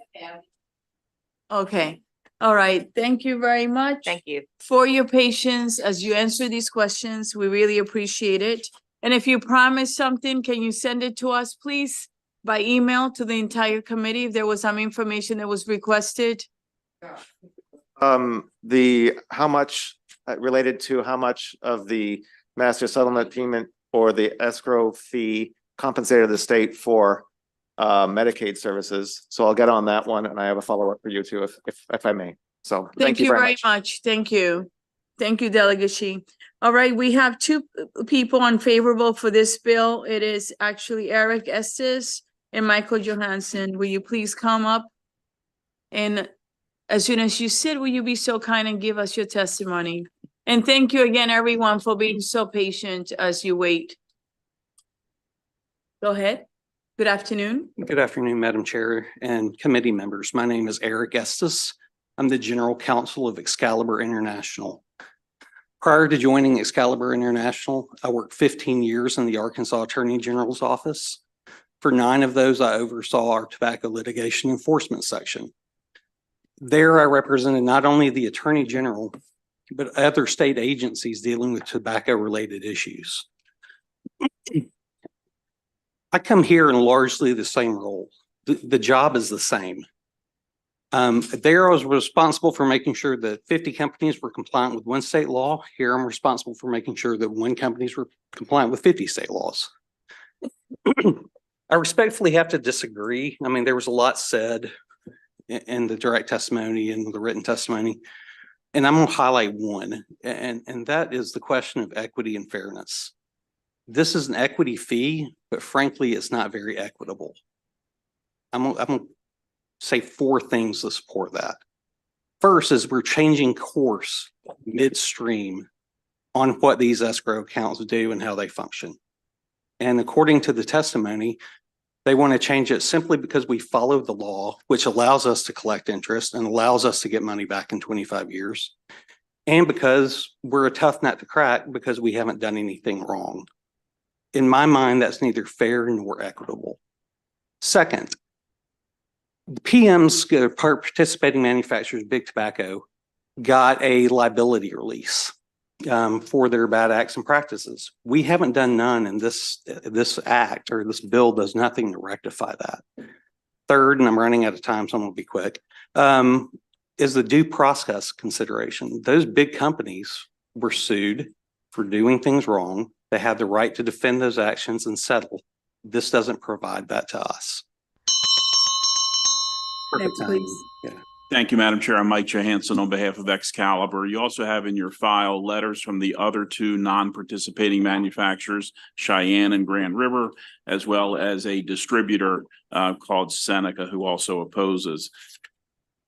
The public health dollars for ongoing costs are $3.75 per pack of cigarettes that everybody pays. $37.50 per carton that everyone pays. There's no distinction there.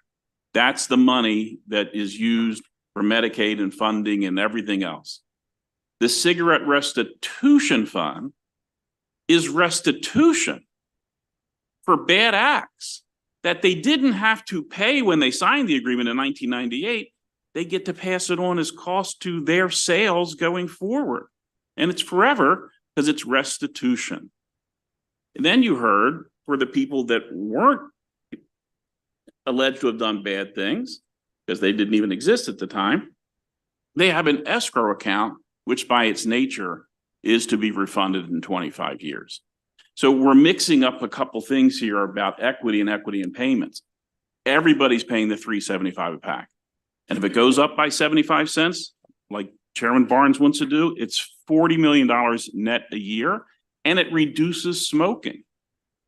This fee, if it's changed to an equity fee rather than an escrow payment, 1.7% of the market, is not going to change buyer behavior. It's not going to reduce smoking. And it's interesting, I heard that in 2003, there was a large growing NPM market. It's 0.7% today. So we're creating this kind of fear and hysteria that all of a sudden it's going to take over. Well, it hadn't done very well in 21 years. So we respectfully oppose the bill. Thank you, Madam. Thank you both for being here. I'm going to open it up for questions from the committee. Looking to my left, I see there are no questions, and to my right, Delegate White Holland. Thank you, Madam You're Chair. welcome. And thank you so much for your testimony. I just wanted to make sure that I understand this, because I continue to see how the use of tobacco is crippling many of our communities of color. And so can you help me understand, while I understand you have mentioned that nothing has been done wrong or there hasn't been any bad acts, but isn't that within and of itself a problem? When we talk about equity and how we're using that terminology within the context of this hearing, I really see how that, if anything, the usage and if anything, the outcomes, the disparate health outcomes that we see as a bad act. And so can you help me understand that, what hasn't been inflicted here, especially on those communities? Sure. I'm not going to sit up here as a tobacco executive and do all the bad things that tobacco executives did in the 50s, 60s, 70s, 80s, and 90s and tell you that cigarette products are unaddictive and healthy and as pure as the water you drink. These are products that are heavily regulated because of their public health effects. And Excalibur and all the other companies have steadfastly adhered to those requirements. We will continue to steadfastly adhere to those requirements. We're regulated by state fire marshals regarding state fire safe cigarettes. We're regulated by tax agencies, including those in Maryland, on tax issues. We're regulated by the Attorney General. We're regulated by the FDA. We're regulated by the FTC. We're regulated by the TTB, and we adhere to every one of those regulations. So the remedy is through adherence to law. Laws are in place to make sure that cigarette manufacturers do not step out of line, do not lie to the public, and we're doing all those things. Sure. If I may, and Go ahead. while I understand that it is regulated and we're following the letter of the law, but how can we speak to the disproportionate impact that this is having on our communities of color and what we have seen, not just in the decades that you've outlined, but currently right now? I mean, I think that this bill, if anything, is seeking to not only making sure that all tobacco companies are held accountable and are ensuring that everyone is treated the same. I'm trying to get back to that particular issue of the matter. So if you could Delegate expound White, upon that. Yeah, thank you. I think that's honestly the purpose of what Chairman Barnes was suggesting with increasing the tobacco tax. And the reason that more than a dozen anti-smoking advocates testified in favor of that bill, because if you want to reduce some of those effects, the most effective way to do it is to tax it. It creates revenue not only for the instant damages that you have and healthcare needs that you have, but it also reduces smoking. All we're suggesting is to tax the 0.7%. These three small companies is not going to change any of that. Okay. Delegate Hill. I'm sorry. Thank you, Madam Chair, and thank you. You made me laugh, Mike. You said these small companies. I just. Maryland. Okay. Okay. Woo, okay, relatively speaking. Okay. I wanted to ask you, sir, you said changing the game midway or changing horses or whatever, we're changing something. But I don't quite see that. I think it was made clear by Delegate Chi, and I'm reading the bill, that the agreement from 25 years ago is the same. No one is going back and saying that that money that's sitting in the escrow, it's saying going forward. Now, am I wrong about that? It's because we add taxes, we cut taxes, we change things all the time. That's not changing the game. We're not changing the game. We're just saying here's a group that hasn't been paying into the additional harm by continuing to promote and sell cigarettes here. And so let's have them pay a little bit too. I don't think that's changing in any way that we change other things, or we decide again to raise taxes or not raise taxes or lower taxes. So I'm not sure. How's that changing the game? So I think it's important to put this in historical perspective.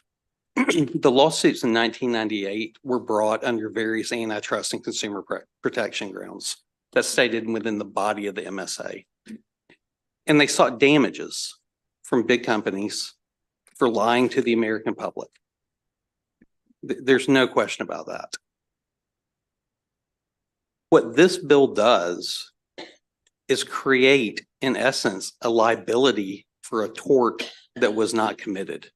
That's our problem with it, is we didn't do any of those things that brought about a liability, that brought about damages. So why should we be held accountable for doing nothing wrong? It's because my understanding is You want another question? If I may, thank Okay. you. Madam So you're Chair. like on a free fall today. Seriously, I don't know. Go ahead. It's Friday, I guess. Go ahead. So my understanding is that the escrow was set aside and that you were not required to pay into the cigarette restitution fund because there was an understanding that there was no tort and that there may still be damage. So what this would do is say there is ongoing damage. You're contributing to that damage. You have no liability under the aspects of which the original suits were filed, but you still have responsibility for the harm.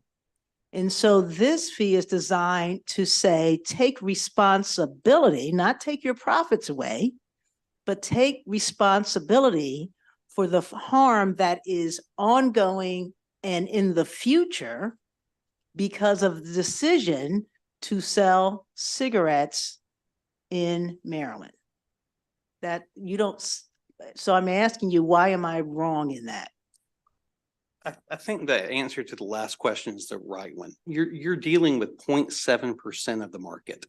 That means you're not dealing with 99.3% of the market by this bill. The better avenue is the one that actually promotes public health and promotes good public policy, and that is taxing all cigarettes. We do not oppose that. I sit here in front of you today saying that we do not oppose House Bill 1073. We're fine with tobacco taxes. We're fine with their effects. We're fine if they drive down sales, but that is the actual way to promote public policy and promote public health. Because each dollar that you increase a cigarette, you're decreasing consumption, punishing people who frankly didn't commit any tort to create any damage by creating a legal damage out of nowhere is simply not equitable or fair. Last question. Thank you. Because I know Delegate Johnson got 3 earlier. But who's counting? But who's counting? You know, being equitable and all. Actually, this whole hearing is about counting. So the tobacco tax is on the user. It has nothing to do with the manufacturer taking responsibility for their role in this dance, correct? Isn't that so? That is so, but for one qualification, and that's think about how these payments occur. They're also being passed on to the user. Participating manufacturers making their MSA settlement payments every year aren't digging into their wallet to get that money out. They're looking to the consumer to finance it. All they did is put forward damage liability. Settlement was in 1998. The first payments were in 2000, allowing them to raise those prices and pass that along to the consumer. No matter what you're doing, the consumer's already getting the harm. So the better remedy is to tax everybody equally. I wish I had more. Delegate Kipke. Thank you, Mr. Chairman. Well, it's been a very interesting discussion. Yeah, respectfully, I don't like cigarettes, and you know, when I see people quit, I celebrate. You know, I'm just so excited when somebody quits, and I know people enjoy it. My wife sometimes reminds me that my waist could be a little smaller, and I could eat a little healthier and work out more too. And so we all have our guilty pleasures. And the taxes are high in Maryland on everybody's product, I understand. And my question, though, that I gave to the gentleman who is in support of the bill is I don't want that bad actor to not, you know, I think they'd be happy if this were to be equalized. And I'm just curious, what can you, either of you, whoever's the best to answer the question, why is it right that they pay that high? First of all, what is the spread? I don't know what it is. Could somebody help me understand what the difference is? How big of a spread is it? And then secondarily, why is it right for them to pay it? And for your company and the other companies that don't have to, why is it okay that you don't? So please, thank you. Sure, and I'll answer that. The testimony of the proponent was pretty clear what the price difference was, and that's 4 cents per pack. They say that creates some kind of price advantage in our favor. I think the market does not bear that out. Marlboro, which is the #1 cigarette brand in the United States, according to Altria in 2022, had 42.1% of the national market. NPMs have 0.7% of the market in Maryland. So if there's a true price advantage and unfair competition, it's not being recognized in the marketplace, and it's not being recognized by consumers. So the question of why should they pay and we shouldn't, I think is again pretty clear. And that's because for generations, they created a mass tort and lied about the effects of their products. We have not done that. They deserve some liability. They had the right to defend those suits. They had the right to settle. We're getting none of those things. Elliot? Thank you, Mr. Chair. Once again, I wasn't here, but, and I think I'm with Delegate Kipke. It's hard to, I hate defending cigarettes, but it's where we are right now because my understanding is an escrow payment is held by a neutral third party for the purpose of future damages or looking back at past damages. So would you agree with me that if you really do want to pass a piece of legislation like this, it should be completely decoupled from the cigarette restitution fund? Because in my opinion, they really don't match up at all. I mean, obviously we're talking about the same product, but we're talking about two totally separate situations here. Yeah, exactly. So if you're going to call it an equity fee, it shouldn't go to the cigarette restitution fund because the participating manufacturers, those who are accused of wrongdoing, are paying restitution. And then again, we're both paying the same tax on the product. So, one, we wouldn't support it being directed to something else, and not having an escrow account that certainly takes away the fact and makes it sound like these manufacturers participated in past wrong. If I may, doesn't your cigarette cause the same harm as every other cigarette out there on the market? There's no question about that. Well, you've said you committed no wrong. Well, I think you didn't commit the specific wrongs that were the basis of the suit, but you're selling the same damn product. That's true. And there's taxes that do that. But I would go back to the question earlier from the delegate, and that's all kinds of consumer behaviors create health effects. Sitting in these chairs for 8 hours a day creates a negative health effect, to the point that they've said sitting's the new smoking. There is no question that the product is unhealthy. What we're saying is that you shouldn't hold us legislatively liable for a tort that we did not commit. If there are damages, there's a remedy, and that remedy is a lawsuit against the company.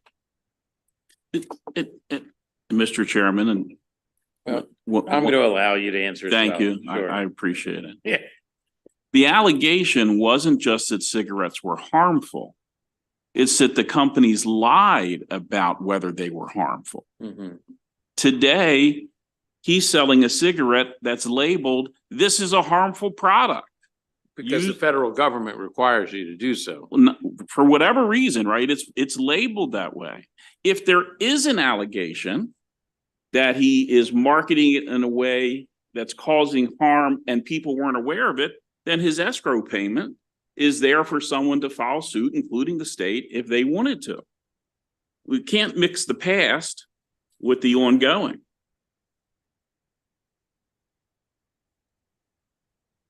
Delegate Bagel. Thank you, Mr. Chair, and I remain incredibly uncomfortable. But You have company. and I want to caution you because I've heard you a number of times talk about your market share and how you're just a small portion of the market, but in the health space, it doesn't matter how small you are. One bad actor can do a great deal of harm. So my question is, if this is not the mechanism to address the known harm of your product in the public space, which was the intent of the original agreement to the point that Delegate Hill made, that this was an escrow for future tort. And we have identified an ongoing harm in the public health space. What is that remedy? And is that something that you can work with the bill sponsor to get to? Because I think that it's clear from the will of this body that though this may not be the appropriate mechanism, there is ongoing harm, and that the response to that harm is not a higher tax on the consumer, but that we need to be equally holding the companies accountable. And that was the original intent of the agreement, even if that is not how that escrow account is being utilized. And I'm gonna rephrase your question because I think I understand it, but I want to make sure. Are there circumstances in which we as an NPM would support this bill? And the answer is yes. If the bill actually was equitable in nature, we would find it hard to object. If we were given the liability release, if we were given due process, if we were given the ability to make annual instead of quarterly payments, because that's also an issue. The big tobacco companies get the use of their money for the full year. NPMs would be required to pay on a quarterly basis. There's a bond obligation that's imposed on NPMs on sales that the testimony says is relatively small, while leaving billions of dollars in payments to Maryland and the settling states unbonded. So if there was a way to find equity in this provision, this bill, we would be supportive. It'd be hard to not be in support of it. But the reality is there's a settlement in place, and a third party, big tobacco, that caused this problem gets to object to all those terms, and they would. To that end, the bill sponsor is behind you, and you just put a lot of really good information on the public record. So I will take a page from our chair and encourage you to meet with the bill sponsor and do it very quickly, because we know that we are quite time sensitive. We have met with the Attorney General's office and made all these problems known to them. So I think we have kind of addressed these claims and they've gone unheeded, and the bill remains in the same form in which it was filed. I believe you were hearing there from the person whom I assume will be chairing the subcommittee that will hear the bill. Most likely, I would think, but that's not my decision. That's not my decision. Thank you. I'm only temporary. Thank you. That concludes the hearing. Yeah, I've been 42 years. That's right. Gotta watch myself. Thank you. That concludes the hearing on this bill. The next bill is Delegate Patterson.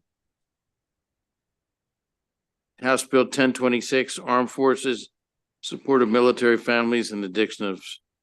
You thought you were getting away from taxes by coming here, didn't you, Delegate Patterson? You're on the Ways and Means Committee, right? Absolutely. Yes. Welcome to the Well, Health thank you Government very Operations. much. Good afternoon, Chair Rosenberg and members of the House Health and Government Operations Committee. For the record, I'm Delegate Edith Patterson, sponsor of House Bill 1028, and on a personal note, spouse of a military veteran. First, there are four components to this legislation. First, House Bill 1026 requests the inclusion of the United States Space Force within the definition of armed forces to broaden support for the armed forces by including all uniformed services, military families, so that they will be equally represented under all state laws, defining military service, defining military retirees, and veterans. By doing so, this will update Maryland's definition of military service that will be aligned with Title 10 of the United States Code. Clearly defining armed forces will help reduce disruptions in benefits and services for eligible service members and dependents, particularly for the 269 members of the United States Space Force currently living in Maryland, and there are 381 dependents. Secondly, the bill works to protect service members and their dependents as consumers beyond the Federal Service Members Civil Relief Act.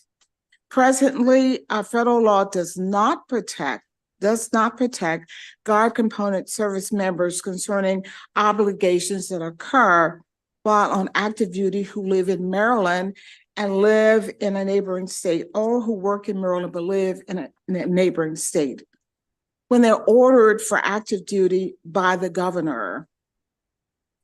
The legislation also protects military spouses when moving from one state to another, when they may need to cancel contracts for gym memberships, athletic memberships, satellite radio services, or even residential lease agreements. This legislation will authorize military spouses and residents of the state who are members of the National Guard of another state or reserve component to terminate certain contracts once a service member receives military orders to relocate, providing additional consumer protections.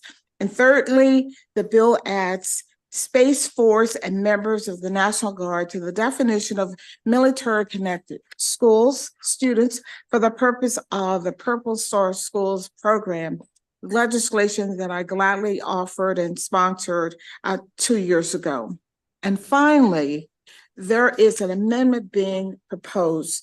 The request came from Major General Burkhead, the Adjunct General of Maryland, asking to include language that will allow Harriet Tubman to be posthumously awarded an officer commission in the Maryland Defense Force for her service in the Union Army as a spy, as a scout, and as a nurse. In summary, this legislation ensures that all service members and their families are equally represented under all state laws and provides additional consumer protections for all of our service members. I respectfully urge your favorable report for House Bill 1026.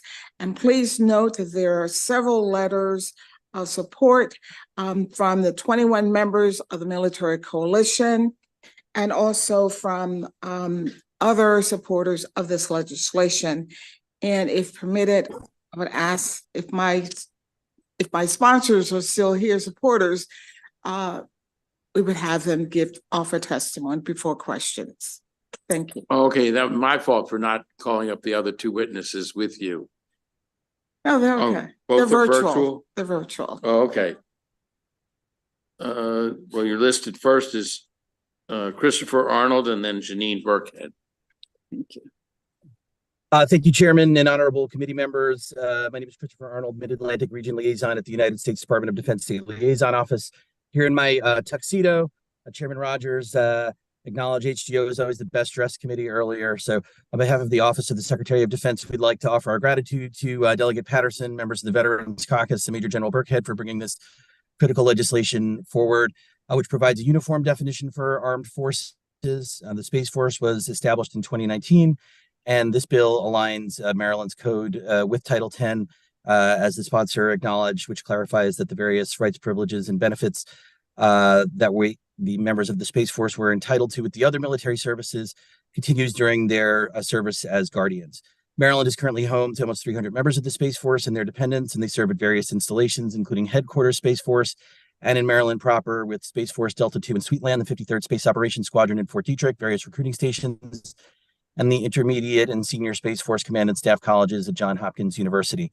While making this important technical correction to the definitions of military service, retiree, and veteran, the bill updates the definition of service in the Guard or Reserve component to comport with federal law and clarified that the almost 500 Maryland residents who serve in units in neighboring states enjoy the same protections the General Assembly has thoughtfully provided as though if their unit were in Maryland proper. Some federal laws do not apply when Marylanders leave the state due to activation, relocation, or deployment. That's why this bill updates the state's supplement to the Service Members Civil Relief Act by authorizing Space Force guardians, their spouses, and the spouses of the other uniformed services to terminate contracts upon receiving relocation orders. And in closing, let me say that we're particularly grateful to Major General Burkhead for offering the amendment to Commission General Harriet Tubman. With that, I'm happy to answer any questions you may have. Janine Burkhead. Good afternoon, Chair, Vice Chair, members of the Health and Government Operations Committee. So good to be here with you on this Women's History Day, Women's History Month, and sincere thanks to Delegate Patterson for amending her House bill to provide for a posthumous commission of certain distinguished civilians to the Maryland Defense Force.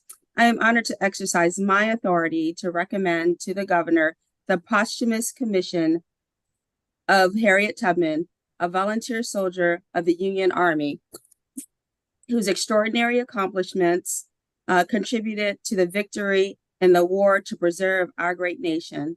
I have long looked with pride to Harriet Tubman, a fellow Maryland native, my role model for her courage, values, and her values-based leadership.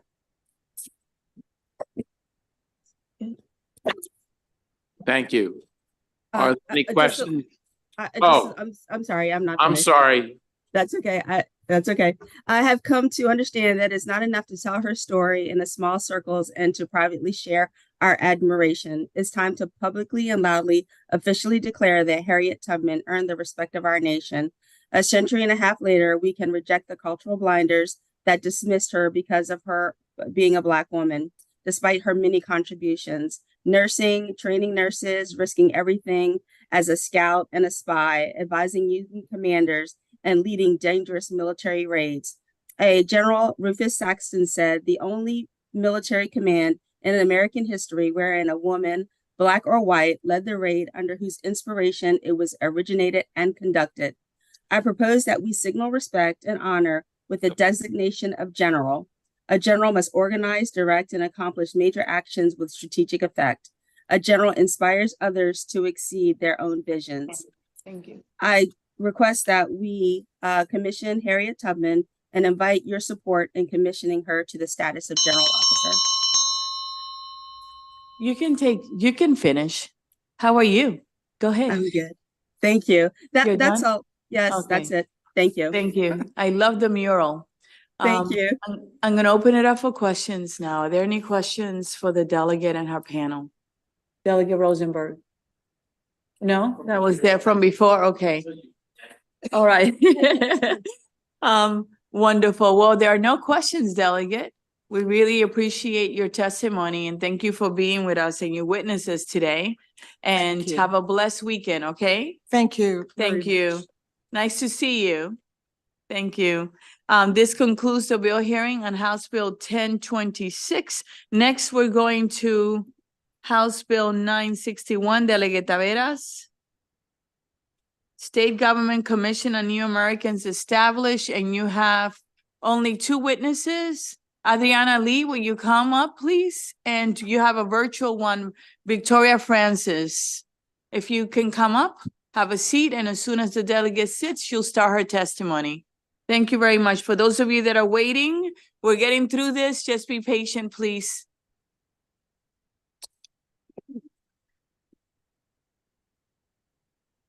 Go ahead.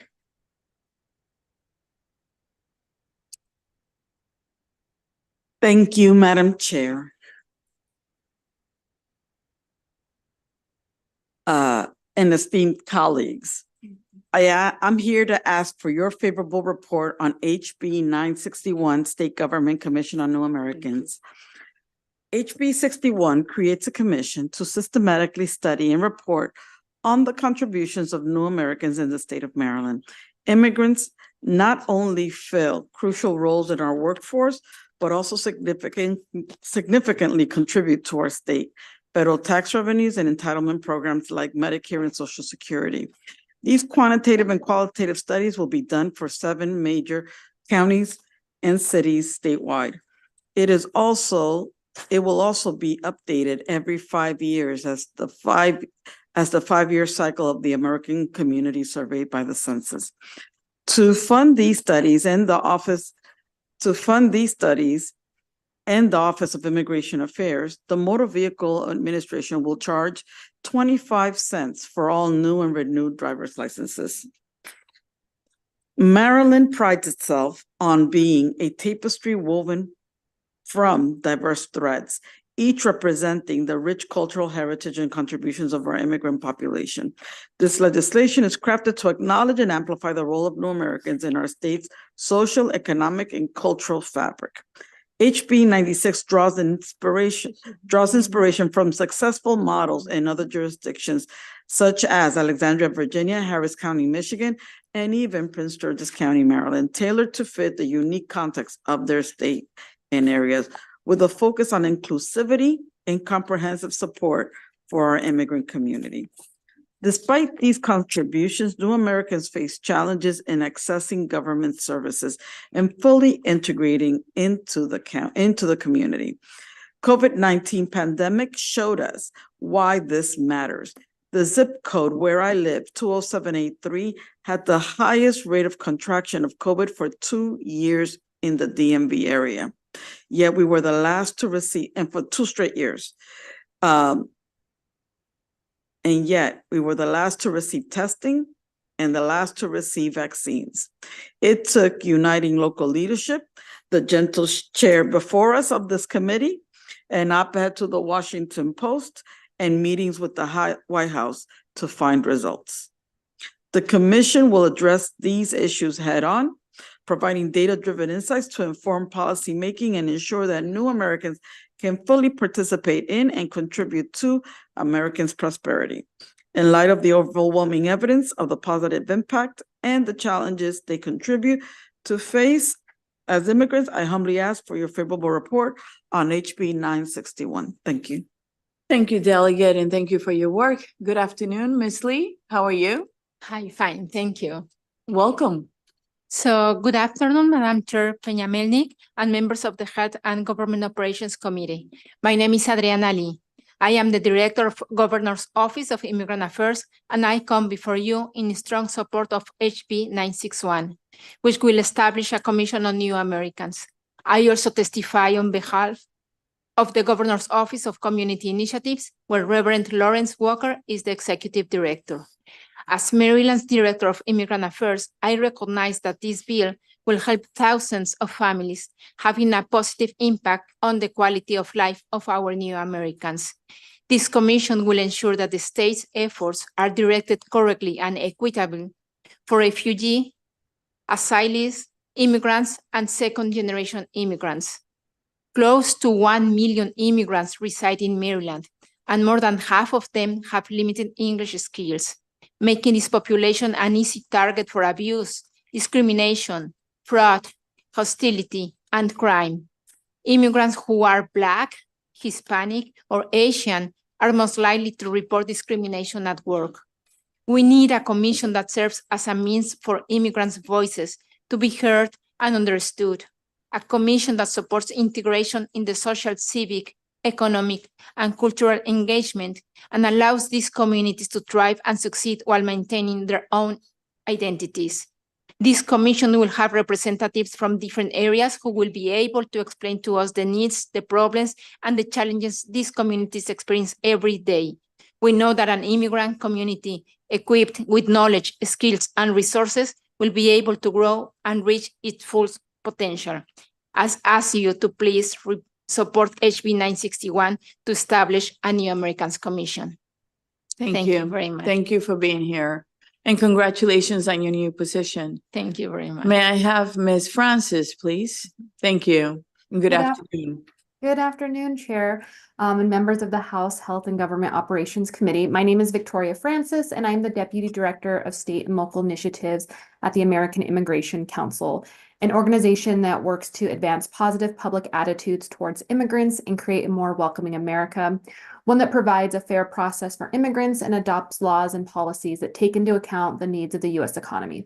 I'm here today to express the Council's support for House Bill 961. This measure will allow the state to more fully understand the role new Americans play in their importance to the success of all Marylanders.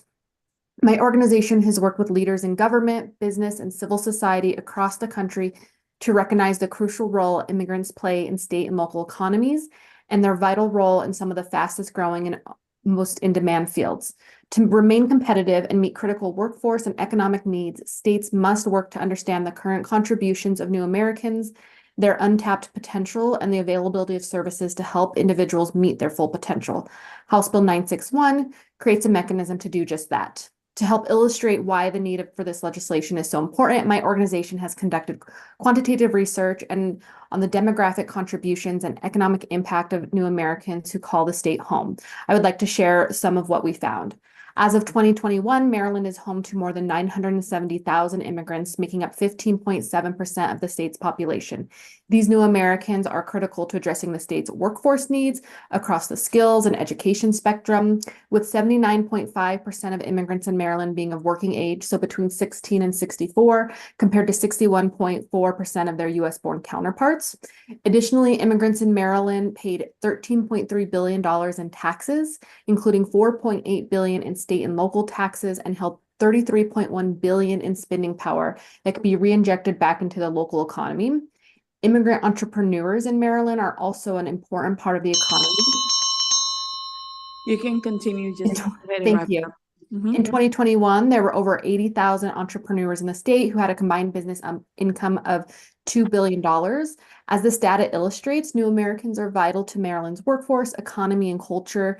A commitment by the state to continue to study and report on the contributions of new Americans and understand what services are available to them will allow the state to support the successful integration of newcomers and also address workforce needs by advancing policies that support the success of all Marylanders. I encourage the committee to support the passage of House Bill 961, and I appreciate your time and consideration today.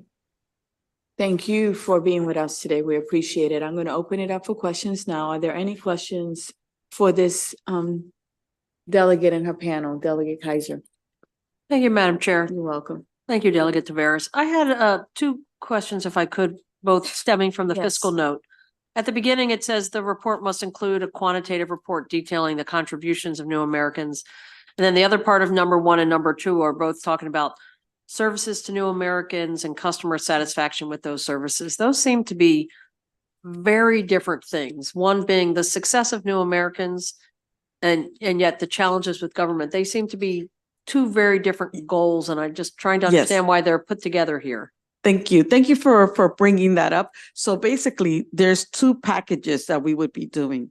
And first is that we would be doing a kind of report similar to an economic analysis that's pulled from the Board of Economic Analysis that highlights all the economic contributions, taxes, and so on. And that's basically a report that we will be doing for every single jurisdiction. And then there's a qualitative analysis where we draw up a survey for every one of these jurisdictions and statewide to analyze the customer satisfaction of each of immigrants in that particular area. Sure. I guess I'm asking I wasn't asking you to give more detail to them. I was just trying to understand why they're put together. One just seems very much, what are the contributions of this community, which is an important thing to know. And then the other part is, what are the services that are needed and do we have the customer satisfaction? They just seem to be entirely different goals and maybe different bills. So I'm just trying to understand why they're together here. Well, I just felt strongly that we need to have one with the other. We need to know what they contribute in terms of financing so that we could have an argument to say, this is what we bring to the table. And then this is what's lacking for that very community. And when we bring that up, then there's a justification for why one should be with the other.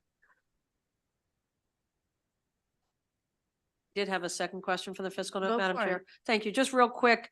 I don't know if you saw the fiscal note, the concerns they said about your bill not meeting the requirements for establishing a mandated appropriation, and if you've worked with anyone to address that challenge. I'm sorry, the fiscal note said Yes. that the fiscal note said that there were enough resources. The fiscal note says, however, the bill's language does not meet the requirements necessary to establish a mandated appropriation. So I don't know if you, I guess if you didn't see it, I guess I'm recommending you talk to somebody about what might be missing there.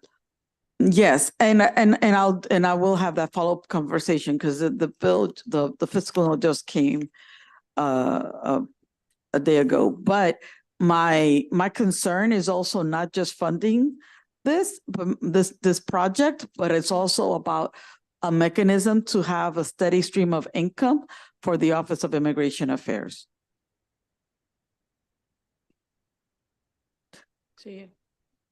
So delegate, if I may, dealing with the bill that we have here at hand, it says that the Office of Immigrant Affairs, and I guess Ms. Lee, your office has agreed to staff this commission, correct? Correct. And you got approval for it?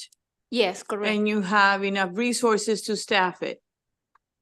Yes, it's gonna be me under, and I'm gonna have an assistant as well. And yes, we are going to be in charge of that commission. Wonderful. So delegate, the issue that you, if I may, just for clarification, that you have to address is on the third page of the fiscal note, the last paragraph under additional comment, okay? And I know your staff is here, so they're making notes. So third page under additional comment, all right? Will do. Thank you so much. Delegate Hill. Very much. You're Well, welcome. Thank you for this bill. Thank you, ladies, for the work that you're doing, Delegate. Appreciate you. Just let us all know for the record, why did you specify the counties by name that you specified and then the rest of Maryland? Because those were the areas with the highest percentage of immigrants. Okay, and do you, what that cutoff is, a 10% or more, 5% or more, all of those, what is that number? Do we know? Well, it was basically looking at cost and looking at the number of immigrants that we have in the state. So the vast majority of that population, based on the numbers that I saw, well, for full disclosure, the American Immigration Council was commissioned as when I was a council member to run numbers for Prince George's County. So I already have a preliminary report for Prince George's County. And in that report, it included the numbers for the state of Maryland in terms of immigration. So I was able to gauge what would be like basically a 90 to 95% coverage. May I get clarification? So I just, I'm curious, is that a percent of the population? So in Howard County, for instance, the percent of Howard County population, there will be new immigrants, or the number of new immigrants, so that we're more populous than, say, I don't know, Calvert. So is it the absolute number or the percent of new immigrants? Which one? Well, Yes, I can tell you. I'll defer to. Yes, those are the main jurisdictions with more percentage of population of immigrants. Yes. As an example, I think, I'm not sure if I'm doing this right, but Anne Arundel County has, I think, is it 13% of the population. And there are other ones, Prince George and Montgomery County, in Baltimore City, in Baltimore County, they have more percent, a higher percent, yes. All right. I don't see any other questions. Thank you very much. And thank you for being with us today. We really appreciate your testimony, okay? Thank you, everyone. You're welcome. And that actually concludes the bill hearing on House Bill 961. Next, we're going to House Bill 1092, Delegate White Holland, Public Safety Answering Point Personnel, Training and Telecommunications, Cardiopulmonary Resuscitation. Will you be so kind and bring Laura Hell, Tony Rose, Dr. Kevin Seaman, and Dr. Lily Borals? If you're here, please come up with a delegate. You're part of our sponsor panel. Good afternoon, delegate. They can come up with you. Yep. And Dr. Baruch is on Zoom, so would like to bring her up virtually. Okay, thank you. No, that's not fair to have those like trees behind you and so nice. Like that is really cruel. I apologize. I'm actually in Florida, but I'm at my stepson's rehearsal dinner for his wedding tomorrow. Oh, congratulations. So She thank will you. go But after me, so that way she can get to rehearsal dinner. Okay? Sounds good. Thanks for being with us. Delegate, you I can get appreciate started. that. Okay. Thank you. Thank you again, Madam Chair and members of the House Health and Government Operations Committee. For the record, I am Delegate Jennifer White Holland, and I appreciate the opportunity to present HB 1092 for your consideration. You heard in earlier testimony presented by Delegate Rogers, the importance of these 911 specialists, and this bill also speaks to that as to why they're so critically important in being on the front lines and saving lives. And so out-of-hospital cardiac arrest is a serious issue that continues to affect lives nationwide and across the state of Maryland, and I know may have even touched some of our own lives. I know certainly in my family as well. And so HB 1092 provides ongoing telecommunications CPR training for county 911 specialists and allows the 911 Trust Fund to help train specialists across Maryland on best practices for saving lives. The Center for Disease Control and Prevention report that more than 356,000 people experience cardiac arrest outside of the hospital each year. When we think about that, that can fill at least 5 M&T-based stadiums each year, when you think about that. And so almost 3/4 of these events occur at home, and yet only 40% of CPR is performed by bystanders in the home. And so in these instances, time is really of the essence. And so each minute that passes, the chance of survival from cardiac arrest decreases by 10%. And so studies show how out-of-hospital cardiac arrest survival rates increased when CPR is initiated before EMS arrival. In Maryland, as we've heard before, 911 specialists are the first link in the chain of survival and have the ability to make a difference in saving the life of someone experiencing cardiac arrest. Telephone CPR is a training that gives 911 specialists the tools and knowledge they need to talk calmly and to walk calmly with someone through CPR, which has been shown to increase survival by 51%.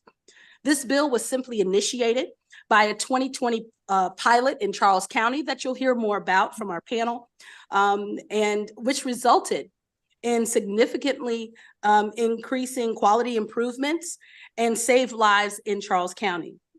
And so in collaboration with the Maryland Department of Emergency Management, whom you'll hear from as well, and the Maryland Institute for Emergency Medical Services Systems, I have a sponsor amendment which is at your desk and available for your review that will remove specific training direction and will position this bill in the same posture of the Senate version, which has passed on third reader in the Senate as amended.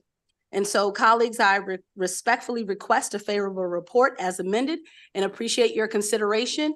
And given that Dr. Baruch is at her son's wedding, we will go to the virtual testimony and then back to in person. Dr. Baruch. Thank you so much, and I really appreciate the opportunity to speak today. As you can tell, obviously, this is very important to me that I would log in from this family event to be able to speak. When someone calls 911 in the case of cardiac arrest, it's truly a moment critical emergency, and it's an opportunity for our 911 specialists to really have a major benefit if they can coach someone in CPR. Many people don't know CPR, or even if they do, they've never actually performed it. Or they may just freeze and panic and not really remember what to do in that moment. I had a patient who collapsed at home recently, and his wife didn't know CPR. And thank goodness the EMTs arrived very quickly, unusually quickly, and he survived. But she has terrible guilt now because even though he survived, people keep asking her if she did CPR, and she has to keep saying no, like almost at a level of PTSD. And she really wishes someone would have been able to do that. One of my colleagues had an instance where a patient of his collapsed and was told by the 911 specialist not to touch them. It seemed like they were having a seizure, but they weren't coached through steps of assessing the patient and doing CPR. And that patient, unfortunately, had significant brain injury as a result of that. I think that this is a real opportunity to improve training that will make a real difference in outcome and survival for our patients. CPR is the best way that we know of helping improve survival of cardiac arrest until someone can come with an AED. And in these situations, it's really critical for the first line for our 911 specialists to be able to provide that for callers, for our citizens. I think that as a cardiologist, and especially someone who specializes in athletes, that we see this frequently in sports where there's a lot higher rate of CPR being done and survival has increased as well. So thank you so much for this opportunity. I urge you to support this bill, and you can finish. Okay. No, that's all right. I was just going to thank everybody. Thank you for this opportunity to speak, and I hope for a favorable vote on the bill. Thank you very much. And thank you for being with us and for your contribution and the work you do. And I hope you enjoy your son's wedding. Okay. Thank you so much. And let's see if there are any questions for the doctor before she leaves.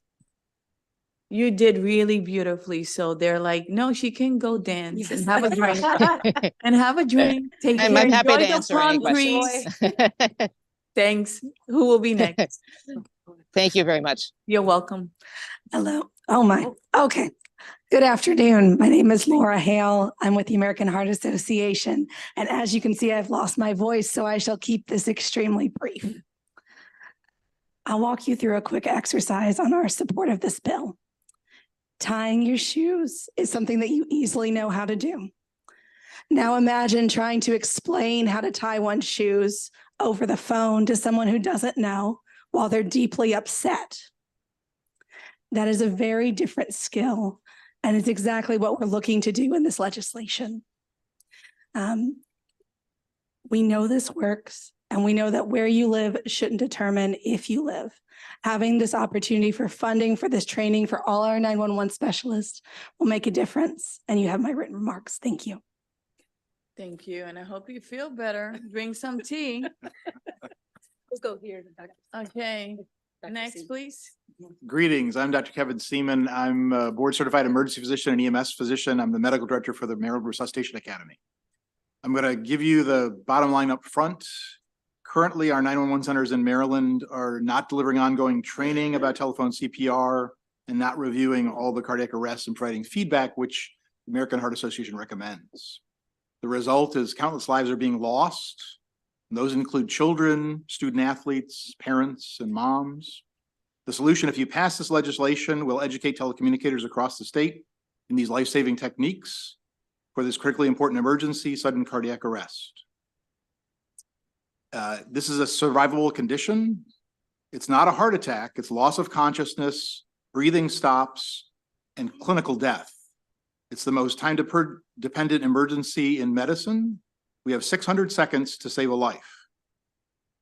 The average response time for an ambulance during that time period is 8 minutes, or 80% of that time period before EMTs arrive on the scene, much less to the patient's side. If a person experienced a cardiac arrest right here, right now, CPR was provided, we used an AED, we're likely to get them back. And for every 10 patients, we'd get 9 of them back. But by the time of 8 minutes, we would only get 1 out of 10 back. So you can see the difference that time is of the essence here. It's been mentioned that the vast majority occur in the home. And the best way to get the most people back is through bystander CPR, public AED use. And the best way to do that is through a trained, confident, assertive 911 specialist coaching CPR and AED. This is an equal opportunity disease. We have the ability to do this. And when you approve this bill, we'll get it done. We have the solution. Patients just need you to make this happen. The solution is low dose, high frequency training coupled with case review and feedback. And Deputy Director Rose is going to tell you more about that training. Thank you. Thank you. Thank you very much. Next, please. And good afternoon. Good afternoon, most learned and wise and all-knowing chair. Is it because of my gray hair? And beautiful. Beautiful, yeah. My name is Tony Rhodes. I'm the Deputy Director of Emergency Services in Charles County. And prior to being the Deputy Director, I served for 22 years as the Chief of 911 in Charles County. I was the chief when Doc Seaman brought this program to our 911 center. He introduced me to the concept and asked if I was interested, and I jumped on it. Training has always been really important to me, and in our center, it guides everything that we do. So we've talked about 600 seconds, right? 10 minutes. And we save lives. We've proven proof of concept in Charles County. We save lives by controlling those 600 seconds. Those 600 seconds means more people are coming home, walking out of a hospital after having an out of hospital cardiac arrest. Yeah. Say that 3 times real fast, okay? 911 specialists have the opportunity to save these lives by managing 3 of the links in the chain of survival: early access to 911, early CPR, and early defibrillation. In 2019, we became aware of this program. We went to the Maryland 911 board.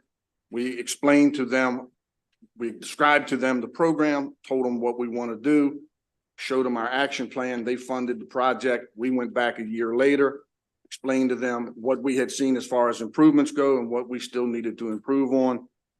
Since that program that was 2019. In 2019, there were 5 survivors in Charles County. In 2020, it jumped to 11. 2021, it jumped to 20. 22 and 23, it stabilized at 12. We are saving lives, and this program coupled with high performance EMS clinicians in the field are helping, we're reuniting families.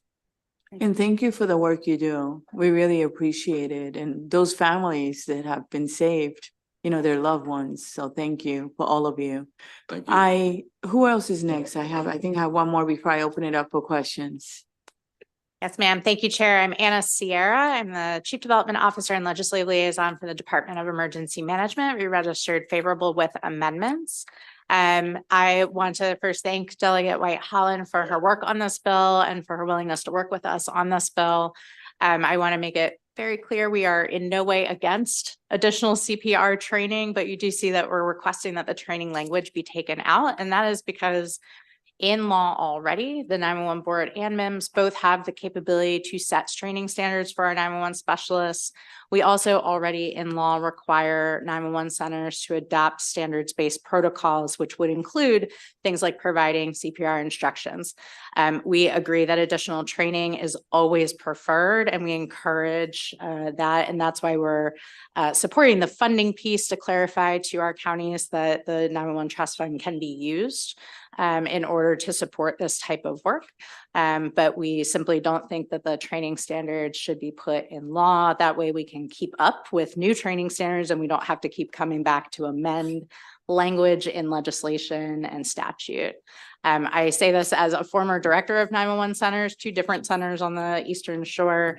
I think the work that we're doing here is really important, and we urge a favorable with amendment on this bill. Thank you so much. Thank you.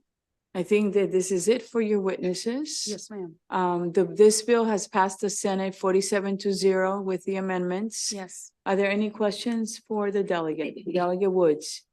Thank you, most wise and benevolent Madam. And so I just want to commend you, Delegate White Holland, for this legislation. And I'm making a kind of comment question, and that is, you know, when I was coming up, I don't know if I fall in the same category as our wise and benevolent chair, but when I first started CPR, it was just the hand and mouth CPR. And we've seen it.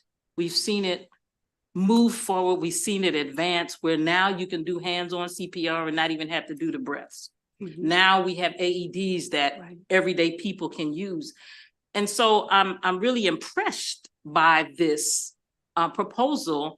And I just want you to speak to the fact that haven't we seen how we can advance the way we do CPR and it be extremely effective? Absolutely. And thank you, Delegate, for your comments and question. But I think this is why the pilot in Charles County is so encouraging for other counties to embark upon and to utilize the existing resources to really make sure that our 911 specialists have everything that they need to provide these life-saving instructions to those who are in distress, right? And so it's encouraging. It really gives us an opportunity to continue to build from here, as Anna mentioned, like, what will be the next, right? And so it's really, I think this is a good foundation for us to continue to build the skills of our 911 specialists who do so much already. Thank you. Thank you, Delegate. Delegate Kaiser. Thank you, Madam Chair. Thank you. Thank you, Delegate Kaiser. Delegate White Holland, I have a crazy question to ask. First of all, I love this bill. And so I have a very odd, detailed question to ask. So I'm imagining that the people who take these phone calls, they're good people. They want to do the work. They want to help people. Their heart breaks when they know that the service doesn't get to someone fast enough. Their heartbreak knows when they can't give someone advice they wish they could. But then I want to ask the question, what about the person who's doing this job, has been doing it for a long time, enjoys it, doesn't mind the stress of it, but is a little too nervous to give this advice? Would they have to take this training and give the advice? And that's all I'm asking. Yeah, go ahead. So Delegate,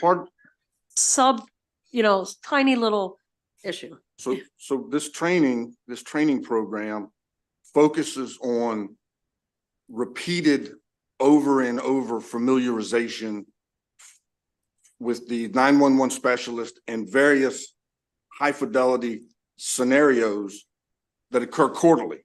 So every quarter, a 911 specialist, all of the 911 specialists in Charles County are exposed to a new problem to solve relative to coaxing somebody, even being aggressive to get somebody on the other end of the phone to start CPR. So that's how we condition folks that are a little reluctant. And I think just to Just add one to that, if I person. could. Person can only answer. Oh, I'm sorry. No problem. But she can ask a follow-up. If there's a follow-up. To the second gentleman, what do you have to say? Just that I think both the 911 specialist is a little nervous and the caller CPR deliverer on the other end is a little nervous. And I think you may or may not be aware that a 911 specialist gets a 40-hour course, of which 1 hour is about cardiac arrest, CPR, a little bit. So they have very little knowledge, and I think they're afraid to do it wrong, as is the person with the CPR. So what this does in adult education, it says, if you've ever played sports, if you've ever played music, if we practice every 2 years, how good would we be? Not very good. So it says, let's do this frequently for small periods, get them used to it. The barriers are very significant. Some of these people are unconscious, but they're breathing a little bit. If you misinterpret that and say, well, they're breathing, so we don't need to do CPR, that's wrong. So it really takes them through a curriculum that says, here's how to recognize it. Here's how to be assertive with the caller to get them to give that first compression. Nervous to do that. You keep pushing them. You keep pushing and pushing and pushing. You don't surrender. Okay, thank you. Any other questions? Oh, Delegate Gazzoni. Thanks, Madam Chair. And yeah, you can go after me. I'll grant you that. It's late on a Friday here. I actually believe that you just answered my question because I heard you say low dose, high frequency training. So I'm assuming that's what you just walked through. Yes. But I also want to just do a quick thank you, obviously to the delegate, because I think this is important. But also I want to thank you because I think it was you that made the distinction between a heart attack and sudden cardiac arrest, because they are different things. Yes. I had a friend who was probably not even 40, who had sudden cardiac arrest. And the only reason she's alive is because her husband knew CPRs, because she would not have made it otherwise. So yeah, but as someone who's done a lot of adult training, low dose, high frequency is the way to go. Right. Thank you. Train. Yeah. Delegate Woods. Yes, thank you, Madam Chair. You're welcome. I just wanted to, in response to Delegate Kaiser, for you to elaborate more, because I think it's important for people to know that these 911 operators are trained in the first place to deal with extremely traumatizing emergencies. And so that's a part of just their natural ongoing training. I think this just adds an element to that training. Could you just elaborate on that, please? Sure. As Delegate Hill could tell you, I was fortunate to serve on the 911 commission, the Next Gen 911 commission with her. And out of that work effort came a number of new laws. In Maryland's public safety code, there are 5 requirements for 911 centers to provide training, because that sets the floor for every center in the state of Maryland so that you get the same service across the board, right? And that training is for implementing procedures to deal with mental health crisis, training staff on the protocols that you talked about, which are complementary to what we're trying to do. They're not right. They're under the law, it is required in a 911 center to teach your people about acute, traumatic, and chronic stress management, because we know what's coming. You know, one time you answer a call at 2 o'clock in the morning, a young mother's child is not breathing, and you're the only person that can help them, you will understand PTSD. I guarantee you. Thank you. Thank you so much for your patience. We have no other questions. I want to thank you, Delegate, for working the bill. and to everyone for spending the afternoon with us. I hope you have a blessed evening. This Thank you. actually concludes the bill hearing on House Bill 1092. Now we're moving on to House Bill 1422.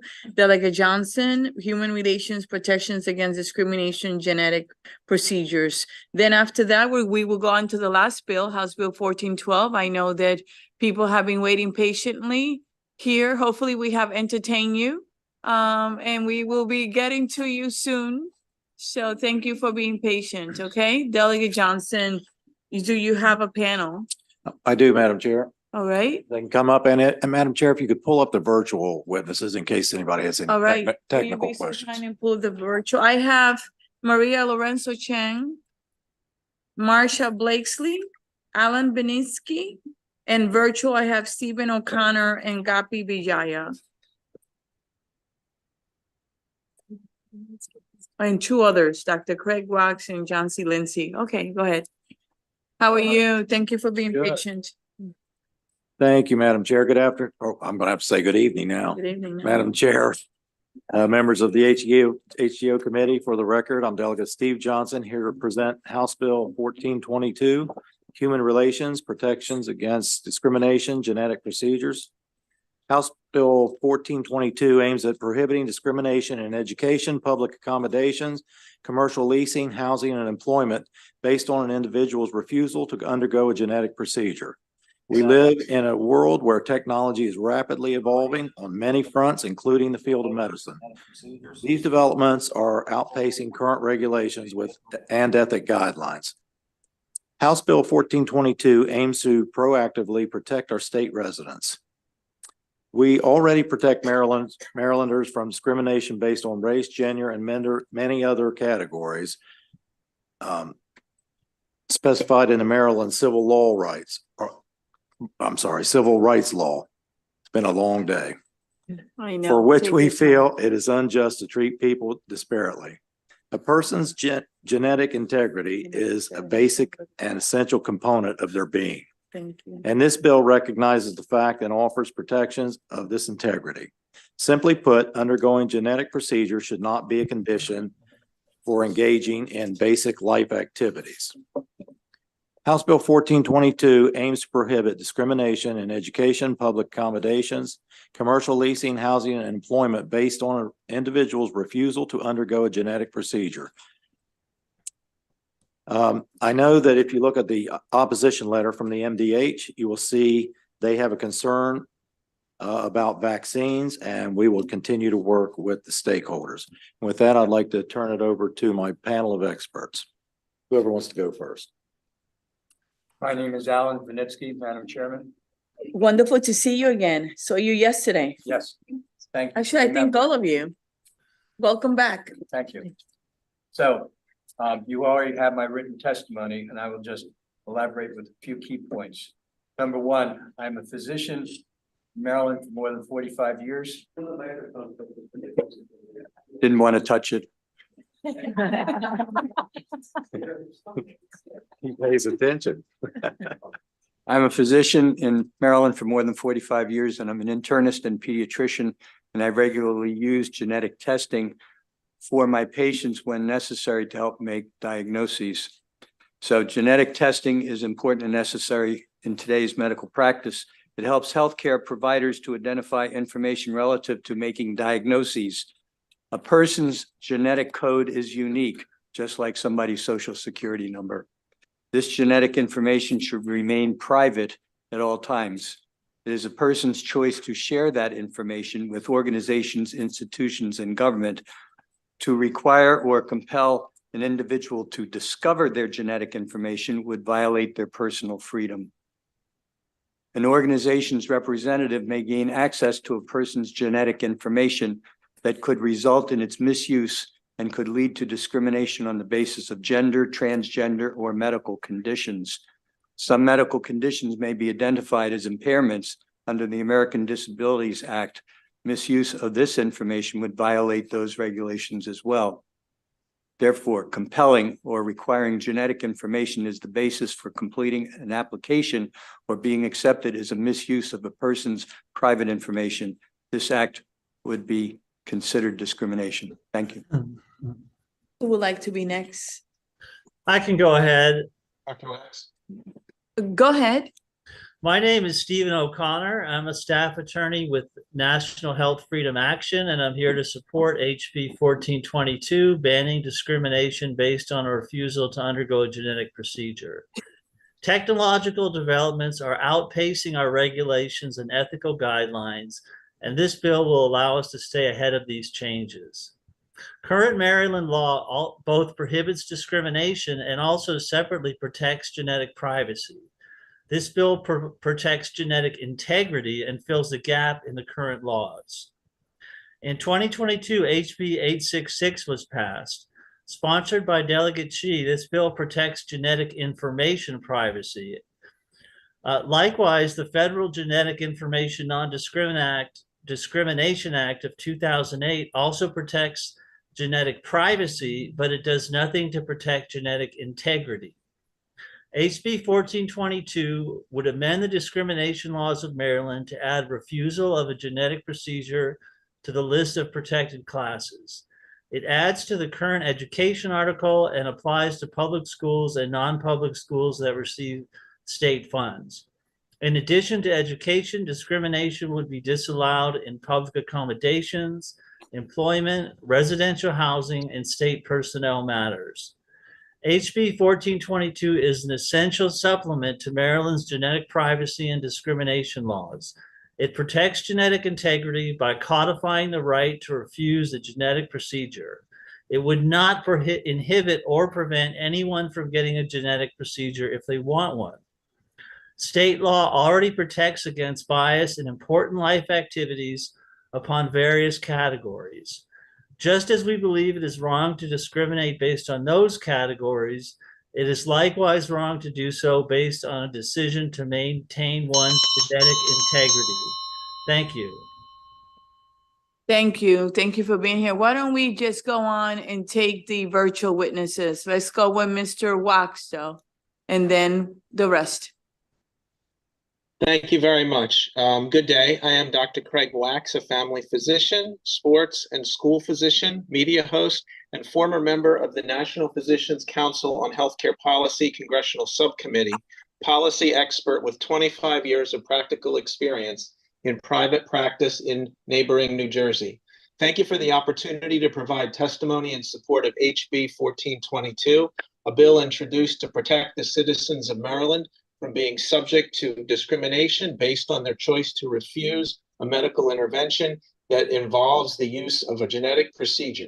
The impact of genetic procedures has the potential to change lives for the better, worse, or end them. This cannot be overstated. All patients, especially the most vulnerable, infants, children, pregnant women, elderly, minorities, and the poor, are at high risk for discrimination by entities based on their acceptance or refusal of genetic procedures. A basic tenet of the profession of medicine is the concept of informed consent. In short, physicians must not subject a patient to a medical procedure or modality without the patient's informed consent. Adequate information about potential risks and the absence of coercion are among the criteria for proper consent to be obtained. People are free to accept or refuse under the law of the land and in each state. Simply put, HB 1422 protects the ability of patients in Maryland to be afforded their basic right to informed consent before being subject to a medical intervention that involves the potential for genetic manipulation or genetic material. Mandates put undue stress on patients and undue risk on institutions and government entities. It is important to note that there has been an increasing trend around the world, across the country, and specifically here in Maryland, to place various mandates to force medical interventions on employees, students, the military, and others. Sometimes mandates have even been imposed broadly and negatively have impacted the ability of citizens to participate in the most basic aspects of society. The bottom line is mandates equal coercion. Coercion invalidates consent. I urge you to adopt HB 1422 to guard against this injustice and protect patients' rights. Thank you.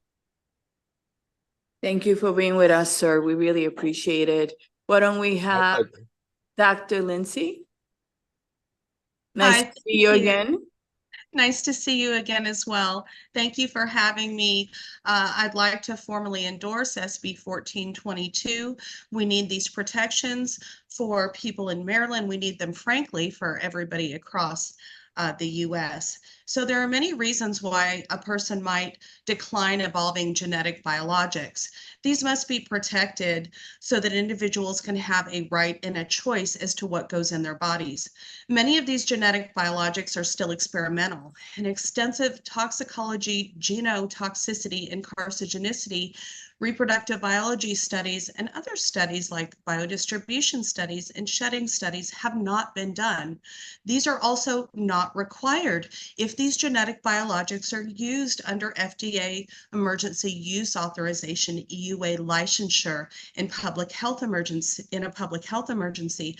In fact, it is not even required for them to have any CGMP, and they can also be released adulterated and misbranded while still carrying the FDA approval and licensure.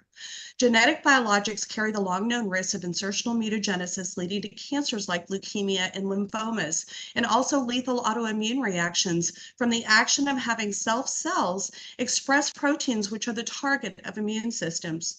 There are many religious reasons for refusal. These genetic technologies often utilize cell lines obtained from aborted fetuses in order to make or test the genetic biologics. This is in the label. This goes against the fundamental doctrines of many religions. People deserve the choice so that these are not mandated and they are not discriminated against if they don't take them. These technologies can also enter into and integrate into human DNA, which goes against many religious doctrines. The current biologics are plagued by contamination, also not regulated under emergency use authorization. Anyway, I won't have the chance to finish here, but I just want to say that it's so important that people are protected if they choose not to receive genetic biologic interventions, which fall under these classes. So I strongly endorse SB 1422, and I very much appreciate you taking the time to listen to what I've had to say. All right, next, please. Can you unmute yourself? Thank you. Nice to see you again. Good afternoon. Go ahead. Good afternoon. Yeah, can you hear me? Yes, we can. Better Yeah. than yesterday. That's good. Nice to speak to you again. Thank you for having me on. You're welcome. Just to remind you guys, my name is Gopi Vijaya, and I'm a physicist, and I've been helping out several grassroots organizations here in Utah, and for the past several years. And I'd strongly recommend that you pass HB 1422 with a favorable recommendation. And the reasons are, things that others have already spoken about, but I'd like to add one extra thing. And that is that in about the 20 years, since the human genome was mapped out, we have had a whole slew of advances, which is busy making modifications, alterations, and transformations, and things like that. And we have gone so far, many times, it's almost feels like science fiction, that it's quickly becoming realities over a course of a few months or a few years. And that's exactly what has happened. One example is CRISPR technology. So CRISPR is a way of gene editing that has been also used in human beings recently. And it is being used not only in China, but it was done in collaboration with a professor at Rice University. It's also true in the United States that the dam has been breached. So even in Utah, the Navajo Nation and a few indigenous people had already raised the alarm that this sort of genetic technologies, once it reaches the public, it could very quickly become coercive. And so they demanded that it be decolonized. And the same idea is behind HB 1422. We just want to make sure that anything that can potentially affect the human genome, human integrity, is always free and open without discrimination. Thank you. Thank you for your testimony. Great timing. I so much appreciate it. Why don't we go on now to the people that are here? Maria Lorenzo Chang, why don't you go and then, okay. Okay, my apologies for the timing if I don't make it. Okay. Dear members of the Health and Government Operations Committee, I am here, my name is Alejandra Lorenzo Chang, and I'm here in support of HB 1422. There are well-established discrimination laws against basic innate individual traits such as race, gender, and religion. Gene integrity is not an exception. Imposing a procedure which can artificially cause such a deep level of constitutional change is discrimination against the right of individuals to preserve their genetic integrity. Another aspect is the inherent risks of a genetic procedure. Technology in the field of genetics is developing at a fast pace and comes with great unknowns and serious potential risks, which are usually not detected in short clinical trials and take years to detect. Not assessing risks comprehensively is not an implication of the absence of such risks.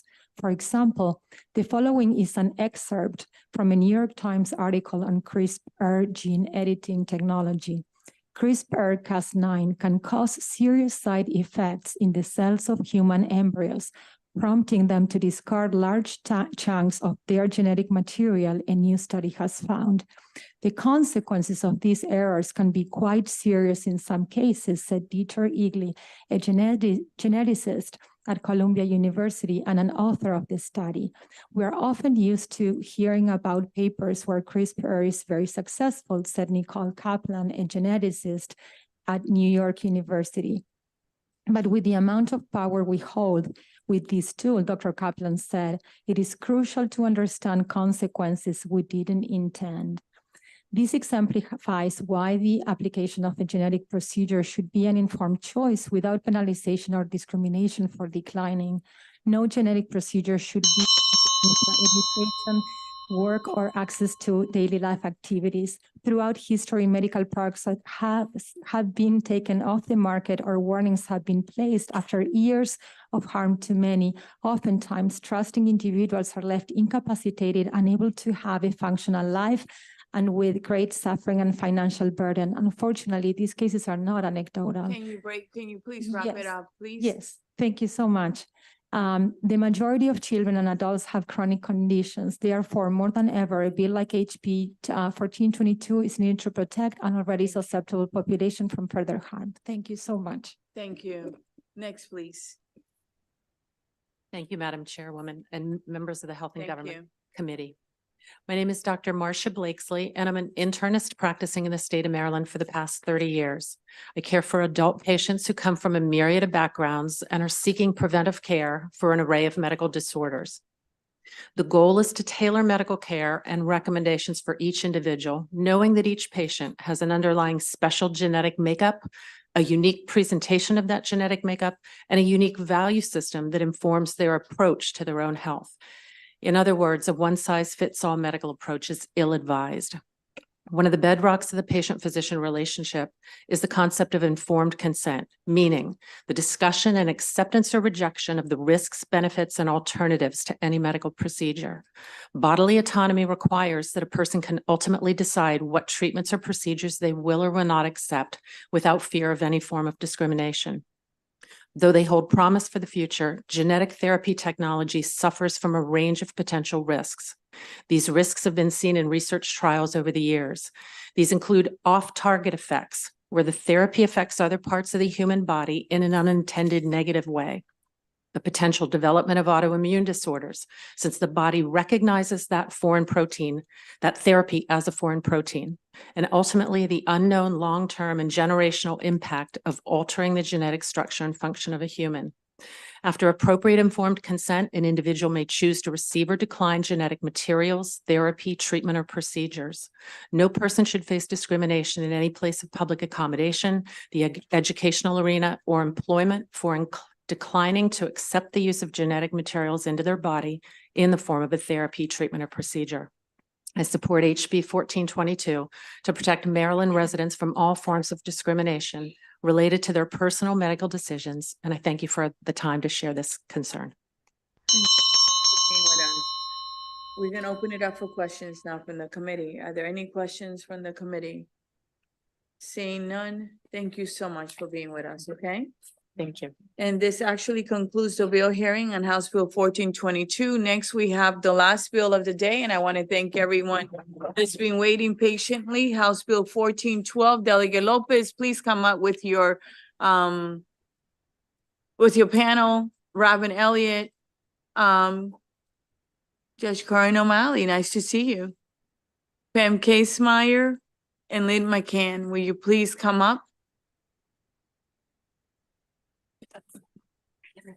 There's also Melanie Shapiro. If she's here, she can come up and which will be great. And then we can take all the favorable.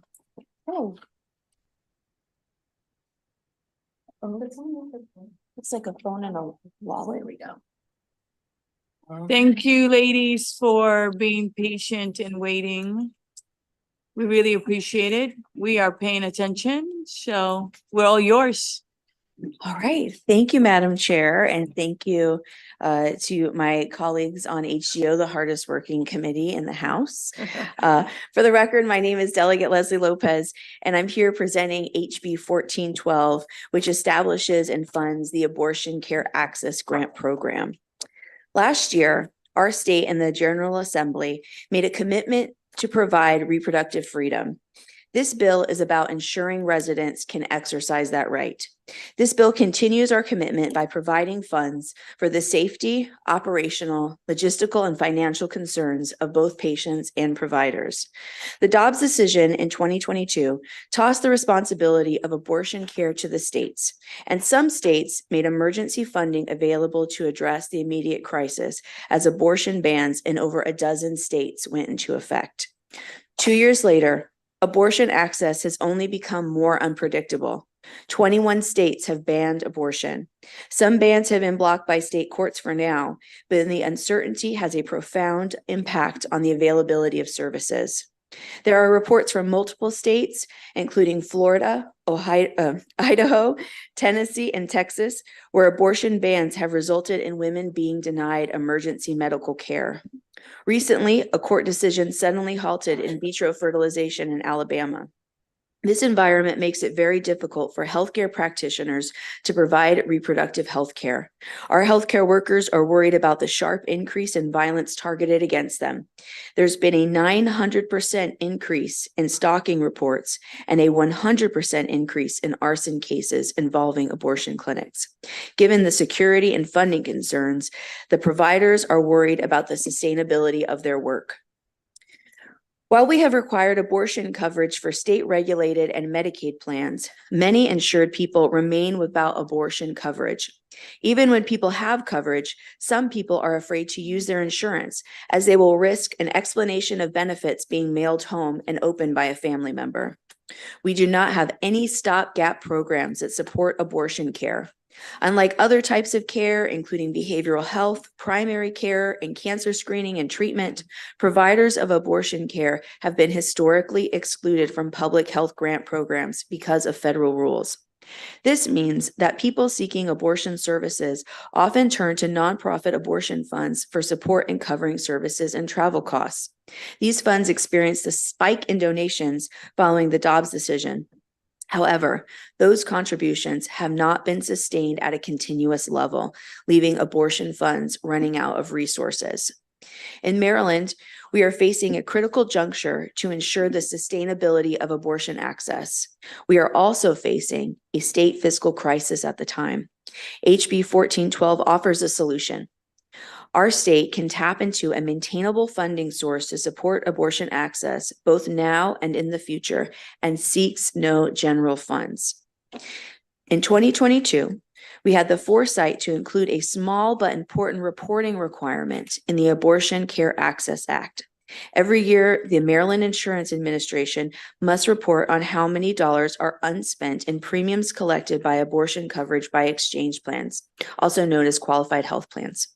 We have found that there is an average of $3 million in unspent funds every year. HB 1412 proposes to use those unspent dollars to fund an annual appropriation for the Abortion Care Access Fund. To understand why insurers have so many unspent dollars for abortion coverage, we need to go back to the history of the Affordable Care Act. This federal legislation has expanded access to care more so than any other legislation in our lifetime. However, there is one hidden provision that was intended to restrict access to care. Exchange plans are required to charge at least $1 per member per month for abortion coverage, even though this premium far exceeds the actuarial value of abortion coverage. The exchange plans are then required to keep those premium dollars in a separate account to be used only for abortion care. The accounting rules are intended to demonstrate that abortion coverage is not supported by advanced premium tax credits, which are funded by the federal government and therefore subject to the Hyde Amendment. These requirements were designed to make abortion coverage expensive and difficult for carriers to manage. However, many insurance companies have learned to navigate the complexities of these requirements. With HB 1412, Maryland would be the first state to create a sustainable funding source for abortion care access. The $1 monthly premium requirement was intended to discourage abortion coverage and limit access. And though we cannot change federal law, we can ensure that these funds are used for their intended purpose, supporting abortion care access. We think the value of the unspent funds is approximately $3 million a year. This grant program will be housed in the Department of Health, given their expertise in understanding the needs of both patients and providers of healthcare. And that's what this bill addresses, access to healthcare. There is an amendment that the Department of Health has suggested that I think is a great idea and shows their buy-in for this program. This amendment would protect the name and other identifying information of grant recipients and their patients. My Senate partner and I are happy to add this language to the bill. And so this bill not only creates a secure funding source and provides appropriate oversight by a qualified agency, it also provides flexibility for the needs of our providers to decide the needs of their practitioners, patients, and locations. And I will point to you to written testimony provided by Alice Harper, the executive administrator of the Potomac Family Planning Center. This organization manages 3 clinics in very different areas of the state: Rockville, Catonsville, and Hagerstown. Ms. Harper outlines the specific issues addressed by the Hagerstown Clinic due to their location and building structure. While we have protected abortion access in our law and fully expect that Marylanders will approve reproductive freedom as a state constitutional right in November, we know that a legal right does not equate to access to care. HB 1412 and the creation and funding of the Abortion Care Access Grant Program provides Maryland with the opportunity to create long-term sustainable funding for abortion care access. I appreciate your time and your patience as I explain this somewhat detailed bill, and I ask for a favorable report. All right, thank you, Delegate, for your testimony. Who's going to be next? Robin. Good afternoon or evening. Robin Elliott on behalf of the Women's Law Center of Maryland and the American College of Nurse Midwives, in full support of this legislation. Just to underscore what Delegate Lopez addressed, there is no public health grant program that supports access to abortion care. We see funding for family planning, for breast and cervical cancer screening, for prenatal care, but not for abortion care. So this bill sets up that program. It looks like almost any other healthcare program for public health, with the exception of there's a specific mention of grants for security. And that's because, as you'll hear from some of our other panelists, abortion providers face security risks for themselves and their patients, unlike any other healthcare venue. So with that, I am happy to turn it over to the other panelists and answer any questions. Who would like to go next? You want to give? I can go next. My name is Lynn McCann. I am the co-director of the Baltimore Abortion Fund. We are a community-based nonprofit that provides financial and logistical support for people seeking abortion care. That includes Maryland residents from all 23 counties, Baltimore City, as well as people who are increasingly forced to travel for care. This probably comes as no surprise, but costs and demand have been skyrocketing across the country, and our statewide network of providers, clinics, and support organizations have really been pushed to the brink. Last month was our busiest on record, and that shows no signs of slowing down. We are very supportive of the establishment of this grant fund and believe that it has the potential to be transformative for people who are seeking abortion care in Maryland, including its state's own residents. One thing that might surprise you is that of the thousands of calls that we receive in a yearly basis, 50 to 60% of the people who call us are Maryland residents who still cannot afford access to their abortion care. Last year, Maryland residents reached out requesting support with $2.4 million of care expenses, of which the Baltimore Abortion Fund provided $700,000 in support of their medical expenses. Many families are facing out-of-pocket costs that range between $500 to $15,000. And if anyone here has ever had an unpaid bill hanging over your head, you know just how much stress and anxiety that can trigger. So this grant program has the ability to help more people access abortion with more ease and more dignity. We are supportive of it, provided that it contains an amendment that expands eligibility for not just people who are uninsured, but also people who have some form of insurance that is not meeting their needs, which includes Maryland residents with military TRICARE. Happy to answer any additional questions you may have about our work, and thank you. You're welcome. Good evening, Madam Chair and distinguished members of this committee. It's a pleasure to be in front of you and to watch the hard work that you've been doing all day. My name is Katie O'Malley, and I'm the Executive Director of the Women's Law Center, and I'm urging a favorable report on 1412. And I can be, you've heard all of the technicalities that Delegate Lopez was so eloquently able to explain, and Robin Elliott and my colleague from the Baltimore Abortion Fund. Basically, this comes down to equity and security, the two issues that I think are forefront of what this bill will do. Everyone doesn't have the same access as we know. Maybe having insurance doesn't necessarily mean you want to use that insurance for privacy concerns. There's many risk factors there. If somebody is just carried on another person's insurance in their family, that they might not want to share this information about assessing abortion facilities and care. So that is definitely an issue, but there's also access issues when it comes to transportation, and the cost of transportation would be covered in the wraparound services that the bill includes. Not just transportation, but cost of the procedure, childcare could be an issue, lodging, and then even translation services for individuals who don't speak English as their first language. So this bill would address those funding issues.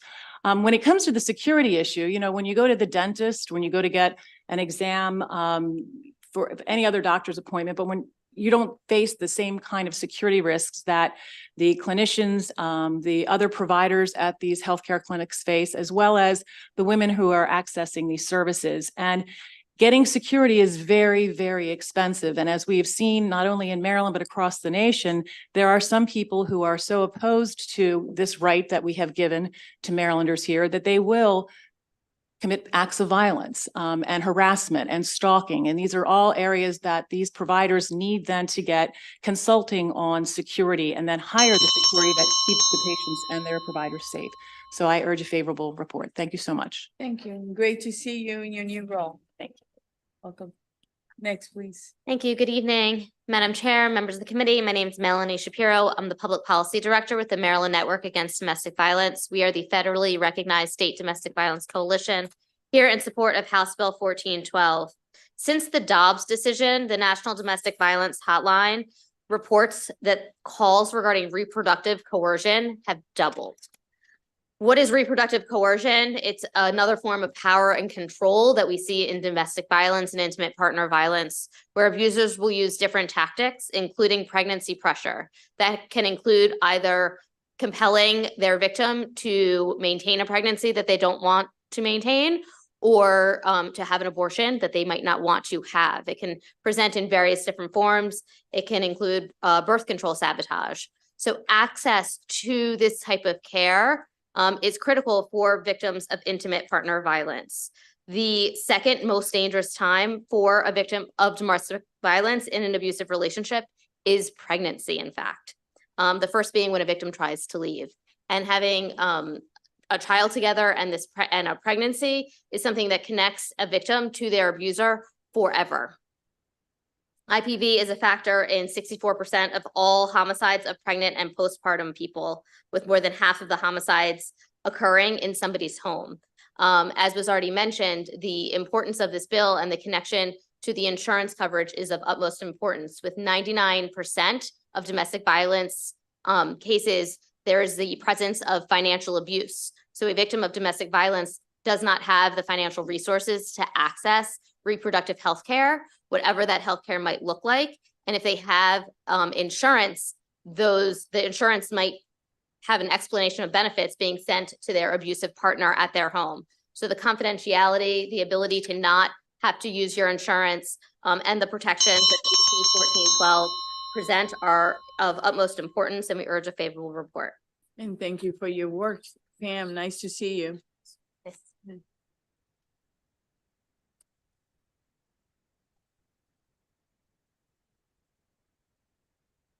Madam Chair, members of the committee, I'm here respectfully on behalf of the American College of Obstetricians and Gynecologists, as well as the Maryland chapter of the American Academy of Pediatrics. And I don't want to repeat anything you've said because these witnesses have said. I just want to bring you back to one thing to remind you too, as you're hearing all of this. Well, first of all, from the practitioner side, they have seen the safety issues occurring. And the fact that we could find a way to help try to make these security issues stronger is good. But what I really wanted to focus on or bring you back to, because Delegate Lopez did a great job with this, the funding for this program comes from funds that are already required to be collected in insurance premiums and segregated into a separate fund. So we're not using new state resources. We're not using new federal resources. We're using funds that have to be segregated, aren't being spent, but were solely tied to abortion care related services. So I just wanted to bring that back to everybody's attention. All of the reasons we need this have been so well articulated, but also it's very rare when we're able to develop this kind of access and protection framework where the funding is already identified. Okay, thank you. So I am going to open it up for questions now. And then after we're done, I'm gonna call an unfavorable panel just to be balanced. And then the favorable with amendment, okay? So are there questions? I see to my left, Delegate Lewis, to my right, Delegate Johnson. Delegate Lewis. Thank you, Madam Chair. You're Thank you, welcome. Delegate Lopez, for this bill, and to your panel. Thank you. It's great to see you, Judge O'Malley, and everyone. My question is for probably Robin Elliott, whoever's best to answer. I'm curious whether similar grant programs exist in other states, and what's the precedence for this kind of approach? So Maryland would be the first state to tap into these segregated accounts that Delegate Lopez and Pam Casemeyer discussed. However, other states have invested money. It was a one-time only right after the Dobbs decision. So we saw that from New York, Oregon, California, New Jersey. Here locally, we saw Baltimore City making an investment as well as Montgomery County. The issue really is sustainability. Those funds of one-time only funds are helpful, but for any healthcare provider community, in order to really be equitable, the funds need to be sustainable. You're welcome. Delegate Johnson. Thank you, Madam Chair, and You're thank you, Delegate and panel, for bringing the bill. The revenues fund that you talked about, the revenue stream, and it comes out of the part of the insured, the amount that's put in there. So is that dependable every year? Is that a sustainable fund? Is it the same, or does it fluctuate every year, or how does that work, that part of it? It's reliably $1 of premiums per beneficiary per month. And so it could fluctuate slightly, but considering the scale of what insurance carriers provide and the scale of beneficiaries, it's not expected to be dramatically different from year to year. You're welcome. Delegate Bagnall. Thank you, Madam Chair, and thank you for this bill. I think MDH's suggested amendment highlights the need for the bill, that we do have a significant issue around access and around safety. And earlier we had a robust discussion about fairness around the Maryland agreement for the cigarette restitution funds and the escrow accounts. So I just want to be clear that this is a way to utilize excess funds that were already walled off to and are already required by the insurers to pay. Yes, that's true, Delegate. And the interesting thing about this is that these funds can only be used for abortion care. You're welcome. Any other questions for the delegate and her panel? Seeing none, I want to thank you for being patient and waiting as we call your bill, and thank you for your expertise. And have a blessed evening, okay? We have next a panel of unfavorable. If I may have Laura Bogley from the Maryland Right to Life, will you please come up?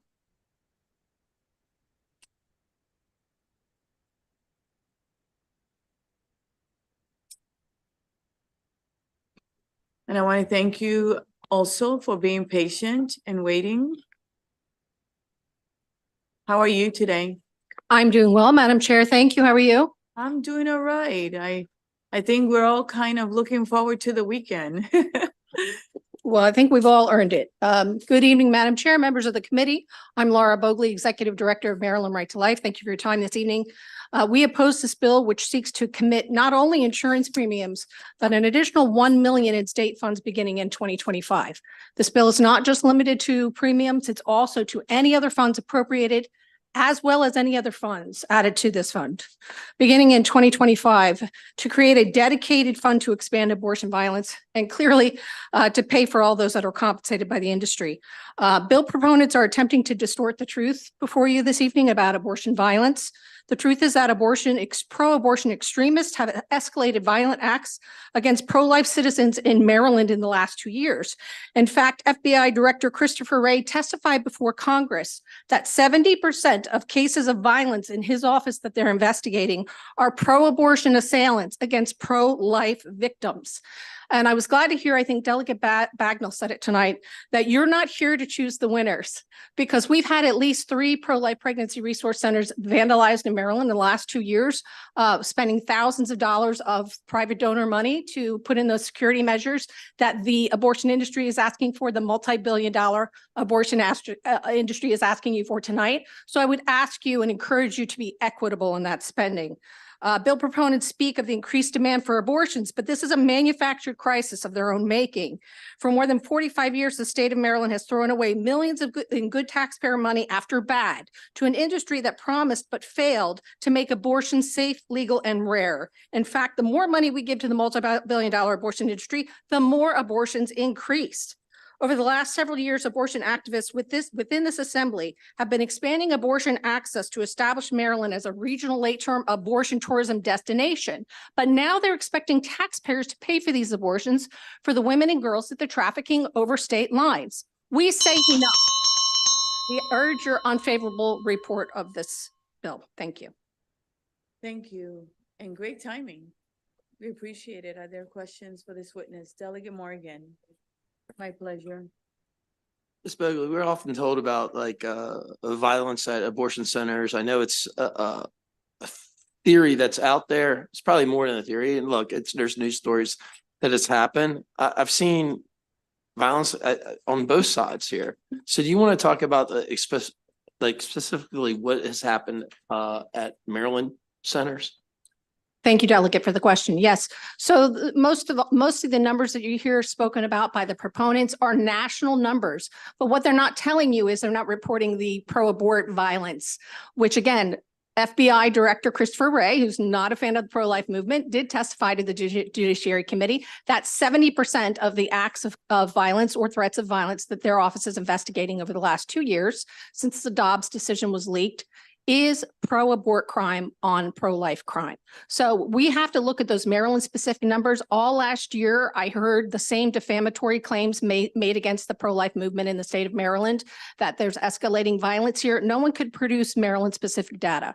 There's no uniform crime report. We're not seeing anything else that was produced by the proponents speaking to Maryland.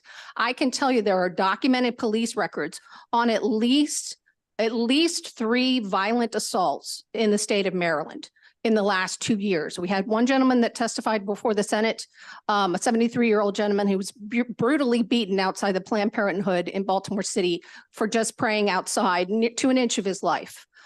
His eye socket was broken. He has lifelong permanent injuries. So we had 2 other people that were violently assaulted. These are all senior citizens praying outside of these abortion facilities. As far as we're concerned, this really should be classified by the state as hate crimes, because these are people practicing the tenets of their faith, praying outside these abortion clinics. The other thing that we're not tracking sufficiently at the state level is the vandalism. So since 2022, we've had at least 3 pro-life pregnancy centers that have been vandalized. One was vandalized 3 times, not within the last 2 years, but in the last several years, 3 times. They alone had to pay $14,000 to pay for their own security measures to make sure that the women and families coming in to use their services are safe. So, and just a final note is that 3 in 4 women say they feel coerced into abortion. So we need to make sure that the state is ensuring that equity, so women have options to life-saving alternatives should they so choose it. Delia Kipke. Thank you, Madam Chairman. Laura, you did a good job fitting a lot of information into just a couple of minutes. You were speed reading there, but just wanted to give you an opportunity if there's any additional information that you'd like to share.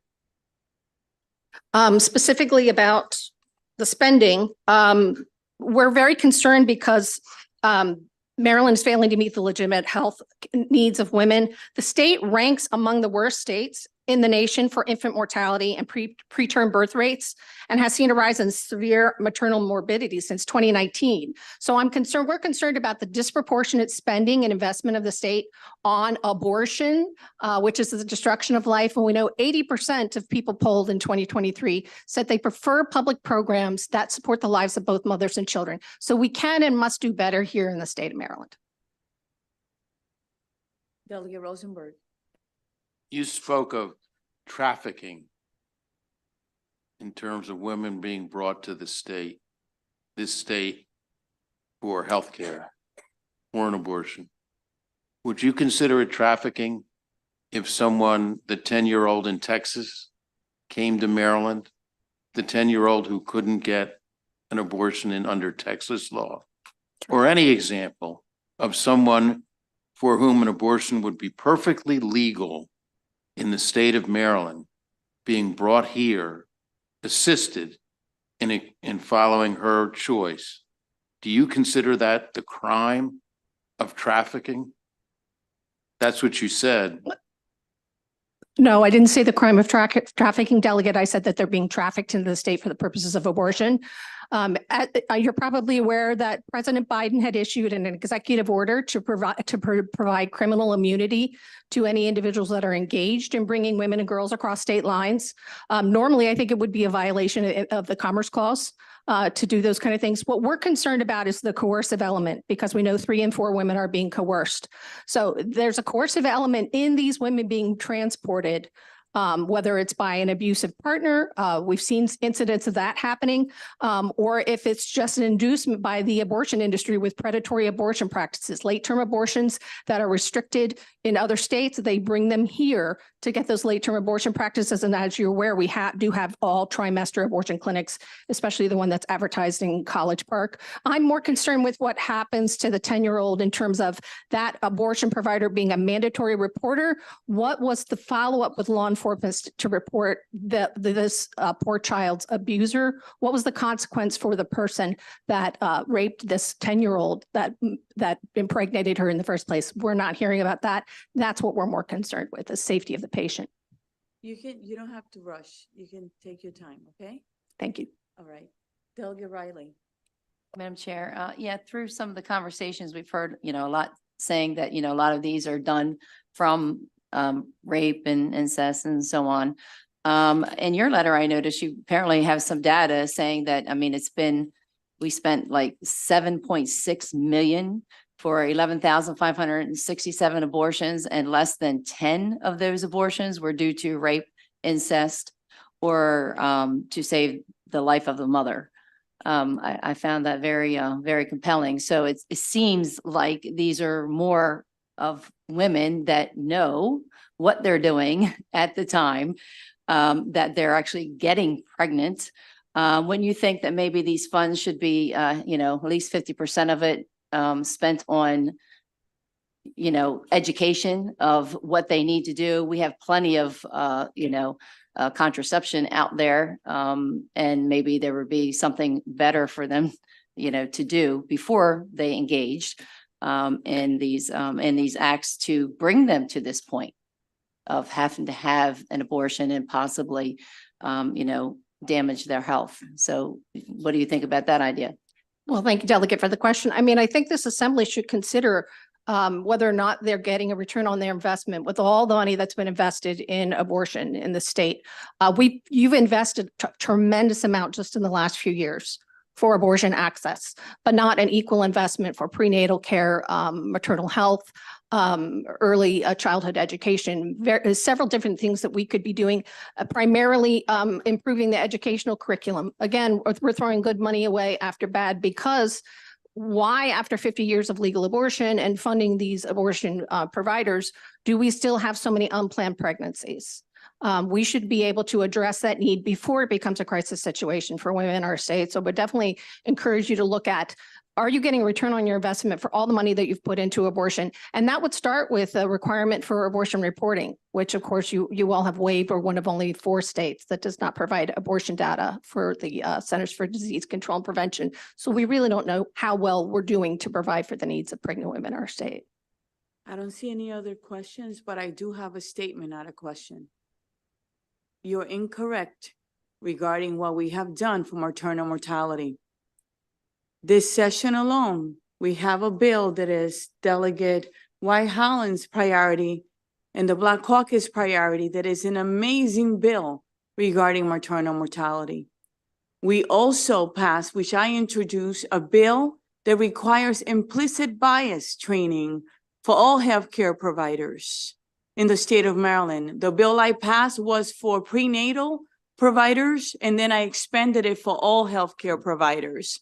That it was House Bill number 28, so you should look that up. The reason why we have maternal mortality rates so high, and it's mostly among Black women, is because it goes back to slavery, to racism, and it doesn't matter whether you're educated or not educated, the numbers are very high. Black women are dying at a rate 4 times higher than white women. So there's a lot of social determinants of health that determine that. This committee has spent hundreds of millions of dollars, especially last year and the year before, in public health and behavioral health, over $100 million. So I want to make sure that the record is clear, because I have been the primary sponsor of those bills with the support of this committee, that most of that legislation have passed unanimously, because we have been addressing those issues. So I just want to make sure that we don't exaggerate, right? And speak what is not true, because it's not a question, because the record is clear and my staff can provide you those bills on maternal health, okay? I would like to clear the record, Delegate. No, there's no question. There is a question. That what the information that you said is qualified. No, you so said I that we can have, respond to that if you want a full answer. No, you said that we have not spent any money. We have spent more money on abortion than we have on maternal health. I know that if you go back and listen to the recording, you will see that. And you know that I'm always very respectful of you, but I do not like when witnesses come here, not just you, not you personally, and they don't speak the facts. I don't like people to speculate on things that are not true. If you can allow me to respond, because I do provide factual information. So I think this is qualified. No, it's not. If anyone else would like to ask me a question, so I can respond to the chair's It is not a statement. question, and my staff will give you the facts, okay? Are there any other questions? Yes. Mrs. Bogley, would you like to clear up the statement that you made?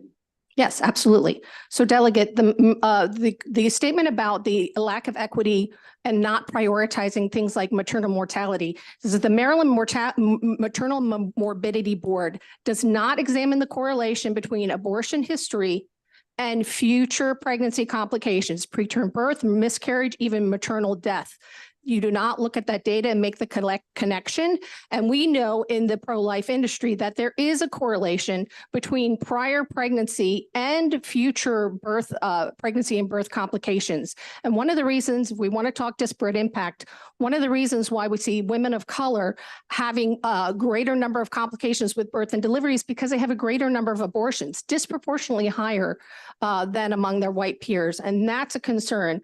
Our issue and the reason why we had opposed the prenatal care bill or asked for your amendment was because it broadened who could qualify to provide prenatal care to include abortion providers. And we know that Planned Parenthood's only 14% of Planned Parenthoods nationwide provide any real prenatal care. So we wanted to make sure those funds were preserved for legitimate providers of prenatal care. Again, what you just stated is incorrect. As a person of color, I find that highly offensive, and every other Black woman here will find that highly offensive for you, a white woman, to say that, because Black women and Latina women do not have abortions. They don't have, they don't die or have complications because they have abortion.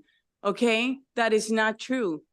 There's statistical evidence to substantiate that is not Delegate. true. They I'm happy to die. provide the committee information. No, they die. Okay, and I have the floor right now. They died because they don't have access to care, because they don't have insurance, because we lived through generational poverty that goes back all the way to slavery, to poverty, okay, to discrimination, to biases. Eugenics. Biases. 73% of abortion clinics are located in minority communities. You know, it goes, that is not the point. What I want you to— It all matters, what I Delegate. want It all you matters. to understand, ma'am, is that when you speak here, if you want my respect and everyone else's, to speak with the facts and do not exaggerate and speculate, especially about Black women. Do not. It is not proper. I do not, Delegate. Not proper. I do Thank not. you. I speak to the facts. Anyone else has any questions? This concludes the bill hearing on this bill. Thank you. Oh, is there some, oh, you know, I forgot one person. Thank you. I just have, you're right, on this bill, I have Jennifer Mercer. That's it. Thank you. Anyone else that didn't sign up? Thank you.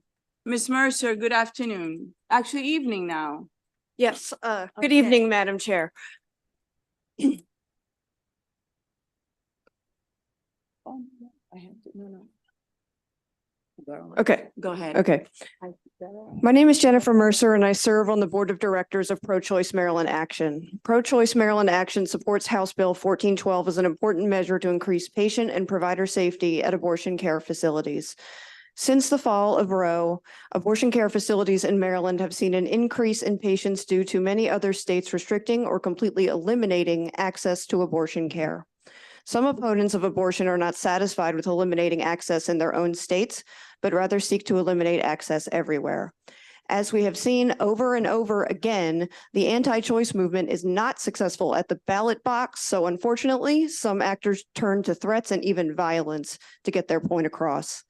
The statistics referenced in our written testimony are staggering, reference states that are protective of abortion rights, and our clinic partners echo these concerns. We are proud that Maryland stands strong as a beacon of reproductive freedom, but our rights are meaningless without a safe means to exercise them.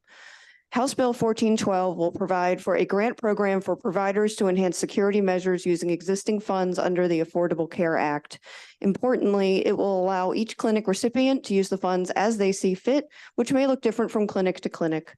House Bill 1412 will also provide for critically important and life-changing financial assistance to patients in need of abortion care, thus making their rights more accessible.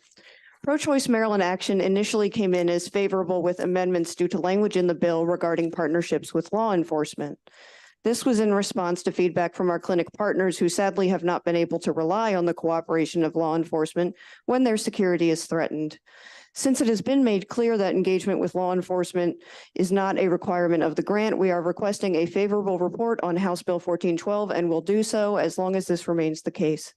Patients deserve to access abortion care without fear of violence, and providers deserve a workplace free of violence as well. We therefore urge a favorable report on House Bill 1412. Thank you very much. Are there any questions for this witness? This is our last witness. And I almost left you out. Glad they spoke up. I don't see any, but I do want to thank you for waiting. You're the last witness. It is late. And thank you for being patient, okay? And everyone else that waited, we thank you. We always welcome your testimony, but please come with the true facts, okay? Have a blessed evening. Bye-bye. This actually concludes the bill hearing on House Bill 1412. You committee, you can rest. We are